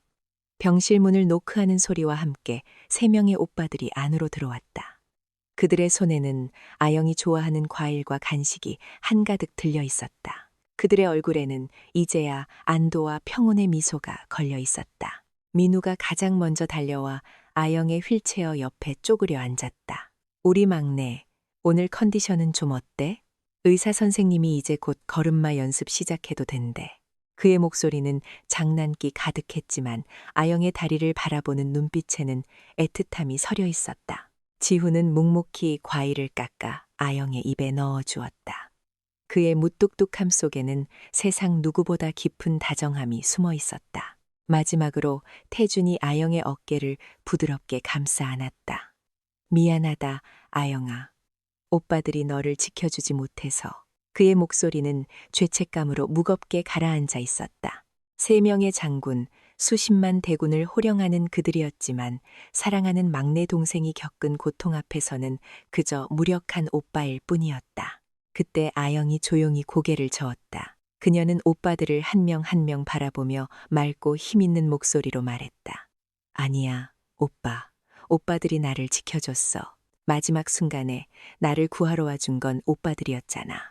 그리고 이제는 내가 오빠들을 지켜줄 차례야. 그녀의 말에 세 형제는 의아한 표정을 지었다. 아영은 희미하게 미소 지으며 말을 이었다. 그동안 오빠들 어깨 위에 얼마나 무거운 별들이 얹혀 있었는지 알아. 나 때문에 오빠들이 군 생활에 오점을 남기게 될까봐 그게 제일 무서웠어. 하지만 오빠들은 나를 위해 모든 것을 걸었어. 이제는 내가 괜찮다는 걸 보여줄게. 더 씩씩하고 더 강해질게. 그래서 오빠들이 더 이상 나 때문에 아파하거나 미안해하지 않도록. 그녀의 말은 그 어떤 위로보다도 따뜻하게 세 형제의 마음을 울렸다. 그들은 동생이 단순히 사건의 피해자로 남은 것이 아니라 그 끔찍한 시련을 통해 누구보다 강인한 내면을 가진 진정한 군인으로 성장했음을 깨달았다. 태준이 아영의 손을 꼭 잡았다. 네가 우리 막내라는 게 정말 자랑스럽다. 지훈과 민우도 조용히 고개를 끄덕였다. 4명의 남매는 아무 말 없이 서로를 바라보았다. 그들의 눈빛 속에는 미안함, 고마움, 그리고 말로 다 할 수 없는 깊은 사랑이 담겨 있었다. 민우가 분위기를 바꾸려는 듯 짐짓 밝은 목소리로 말했다. 자자, 이제 무거운 이야기는 그만. 우리 막내 퇴원하면 뭐 하고 싶어? 오빠들이 다 해줄게. 저기 남산타워 레스토랑을 통째로 빌려버릴까? 아영이 웃음을 터뜨렸다. 됐어. 그냥 우리 식구 다 같이 모여서 집에서 엄마가 해준 김치찌개나 먹고 싶어. 소박한 소원이었다. 하지만 그 어떤 화려한 만찬보다도 그들에게는 더없이 소중한 것이었다. 그날 오후 병실에는 4 남매의 웃음소리가 따스한 햇살과 함께 가득 찼다. 그들은 그 끔찍한 사건을 통해 많은 것을 잃을 뻔했지만 역설적으로 그 무엇과도 바꿀 수 없는 가장 소중한 것을 얻었다. 그것은 서로의 상처를 보듬고 서로의 존재를 더욱 깊이 확인하게 된 끈끈한 가족의 사랑이었다. 이제 그 어떤 시련이 닥쳐와도 그들은 함께 이겨낼 수 있을 터였다. 그들은 단순한 남매가 아니라 서로의 목숨을 구해낸 서로의 영웅이었기 때문이다. 1년이라는 시간이 흘렀다. 계절이 4번 바뀌는 동안 대한민국 군에는 크고 작은 변화의 바람이 불었다. 판도라 리스트 사건은 군 전체에 깊은 상처를 남겼지만 동시에 썩은 부위를 도려내고 새살이 돋게 하는 고통스러운 계기가 되었다. 병사들의 인권을 보호하기 위한 새로운 법률들이 제정되었고 부대 내 부조리를 감시하고 고발하는 시스템이 대폭 강화되었다. 물론 모든 문제가 하루아침에 해결된 것은 아니었지만 분명 세상은 아주 조금씩 더 나은 방향으로 나아가고 있었다. 그리고 그 변화의 중심에 김아영이 있었다. 육군 회관 대강당. 전군 인권 증진 세미나라는 현수막이 걸린 단상 위로 꼿꼿하고 당당한 자세의 한 여군이 조명을 받으며 서 있었다. 이제는 더 이상 겁에 질린 훈련병의 모습은 찾아볼 수 없었다. 절도 있게 각이 잡힌 군복, 자신감 넘치는 눈빛, 그리고 다리의 흉터를 조금도 부끄러워하지 않는 당당한 걸음걸이. 그녀는 바로 1년 만에 하사로 진급한 김아영이었다. 그녀는 자신의 상처를 숨기지 않았다. 오히려 그것을 훈장처럼 여기며 자신과 같은 고통을 겪었던, 그리고 지금도 겪고 있을지 모르는 수많은 전우들을 위해 목소리를 내기로 결심했다. 그녀의 진솔하고 용기 있는 연설은 강당을 가득 메운 수백 명의 장병들에게 깊은 울림을 주었다. 저는 오늘 이 자리, 하지만 그 방패가 안에서부터 녹슬고 부서진다면 우리는 그 어떤 적과도 싸워 이길 수 없습니다. 진정한 강구는 최신 무기나 막강한 화력에서 나오는 것이 아닙니다. 바로 옆에 전우를 믿고 내 등을 맡길 수 있는 신뢰, 부당함에 아니요 라고 말할 수 있는 용기, 그리고 쓰러진 동료를 일으켜 세워주는 따뜻한 전우회에서 나온다고 저는 믿습니다. 그녀의 목소리는 떨리지 않았다. 단어 하나하나에 힘이 실려 있었고 그 힘은 강당 안의 모든 사람들의 마음을 움직였다. 연설이 끝나자 우레와 같은 박수갈채가 터져 나왔다. 그것은 단순히 의례적인 박수가 아니었다. 상처를 극복하고 일어선 한 젊은 군인에 대한 진심 어린 존경과 감동의 표현이었다. 그리고 그 모습을 강당 가장 뒷좌석에서 3명의 남자가 조용히 지켜보고 있었다. 김태준, 김지훈, 김민우, 3명의 장군은 오늘만큼은 모든 계급과 직책을 내려놓고 그저 자랑스러운 막내 여동생을 바라보는 평범한 오빠가 되어 있었다.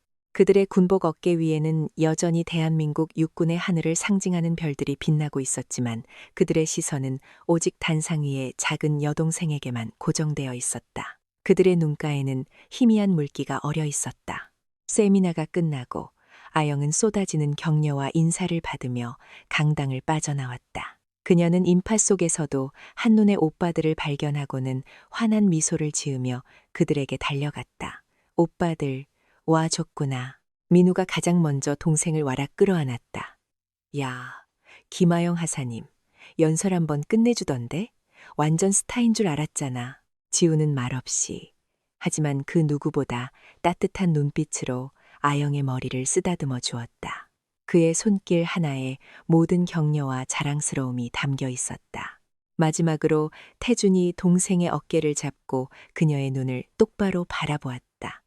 고생 많았다. 그리고 고맙다. 그 한마디에 모든 것이 담겨 있었다. 아영은 오빠들의 마음을 안다는 듯 조용히 미소 지었다. 내 남매는 나란히 육군회관의 정원을 걸었다. 지는 해를 받아 길게 늘어진 그들의 그림자는 하나로 합쳐져 마치 거대한 산맥처럼 보였다. 지훈이 문득 입을 열었다. 아버지께서 하늘에서 보고 계셨다면 정말 자랑스러워 하셨을 거다. 그들의 아버지는 6.25 전쟁에 참전했던 이름 없는 영웅이었다. 그는 평생을 군인으로 살며 자식들에게 항상 군인의 명예는 별의 개수가 아니라 군복의 무게를 얼마나 책임감 있게 견디느냐에 달려 있다고 가르쳤다. 태준이 아버지의 말을 이어받듯 나직이 말했다. 그래, 아버지는 항상 말씀하셨지. 우리 김씨 가문의 유산은 높은 계급이나 권력이 아니라고. 그 어떤 불의 앞에서도 고개를 숙이지 않는 굳건한 정신. 그것이 바로 우리가 지켜야 할 진정한 유산이라고. 그들은 잠시 말없이 걸었다. 그들의 가슴 속에는 아버지에 대한 그리움과 함께 그 가르침을 지켜냈다는 깊은 자부심이 차올랐다. 그들은 오인회라는 거대한 악과 싸워 이겼다. 하지만 그 승리는 단순히 복수에 성공했다는 의미가 아니었다. 그 과정에서 그들은 가족의 소중함을 다시 한번 깨달았고 군인으로서 지켜야 할 진정한 가치가 무엇인지를 온몸으로 증명해 보였다. 아영이 멈춰서서 오빠들을 바라보았다. 오빠들 덕분이야. 오빠들이 없었다면 지금의 나도 없었을 거야. 민우가 웃으며 대답했다. 무슨 소리? 우리야말로 너한테 배워야지. 우리 3마리 호랑이가 힘으로도 해결하지 못했던 일을 결국 내 용기가 해낸 거잖아. 그의 말은 사실이었다. 새 장군의 압도적인 힘은 악을 징벌하는 강력한 망치였지만 그 망치가 정확한 곳을 내리칠 수 있도록 길을 밝혀준 것은 바로 어둠 속에서도 빛을 잃지 않았던 아영의 작은 용기였다. 태준이 동생의 어깨를 다독이며 말했다. 이제 우리 모두 각자의 자리에서 우리가 지켜야 할 것을 지켜나가자. 너는 너의 자리에서, 우리는 우리의 자리에서. 그것이 바로 우리 가족이 군에 헌신하는 방식일 거다. 네 남매는 서로를 바라보며 조용히 미소를 지었다. 하늘에는 저녁 노을이 붉게 물들고 있었다. 김씨 가문의 유산은 이제 더욱 굳건해졌다. 그것은 단순히 어깨 위의 별들로만 빛나는 것이 아니었다. 불의에 맞선 용기, 서로를 향한 무한한 신뢰, 그리고 더 나은 세상을 만들고자 하는 꺾이지 않는 의지 속에서 영원히 빛나고 있었다. 세 마리의 호랑이와 그들이 목숨 걸고 지켜낸 용감한 막내 동생의 이야기는 그렇게 전설이 되어 가고 있었다.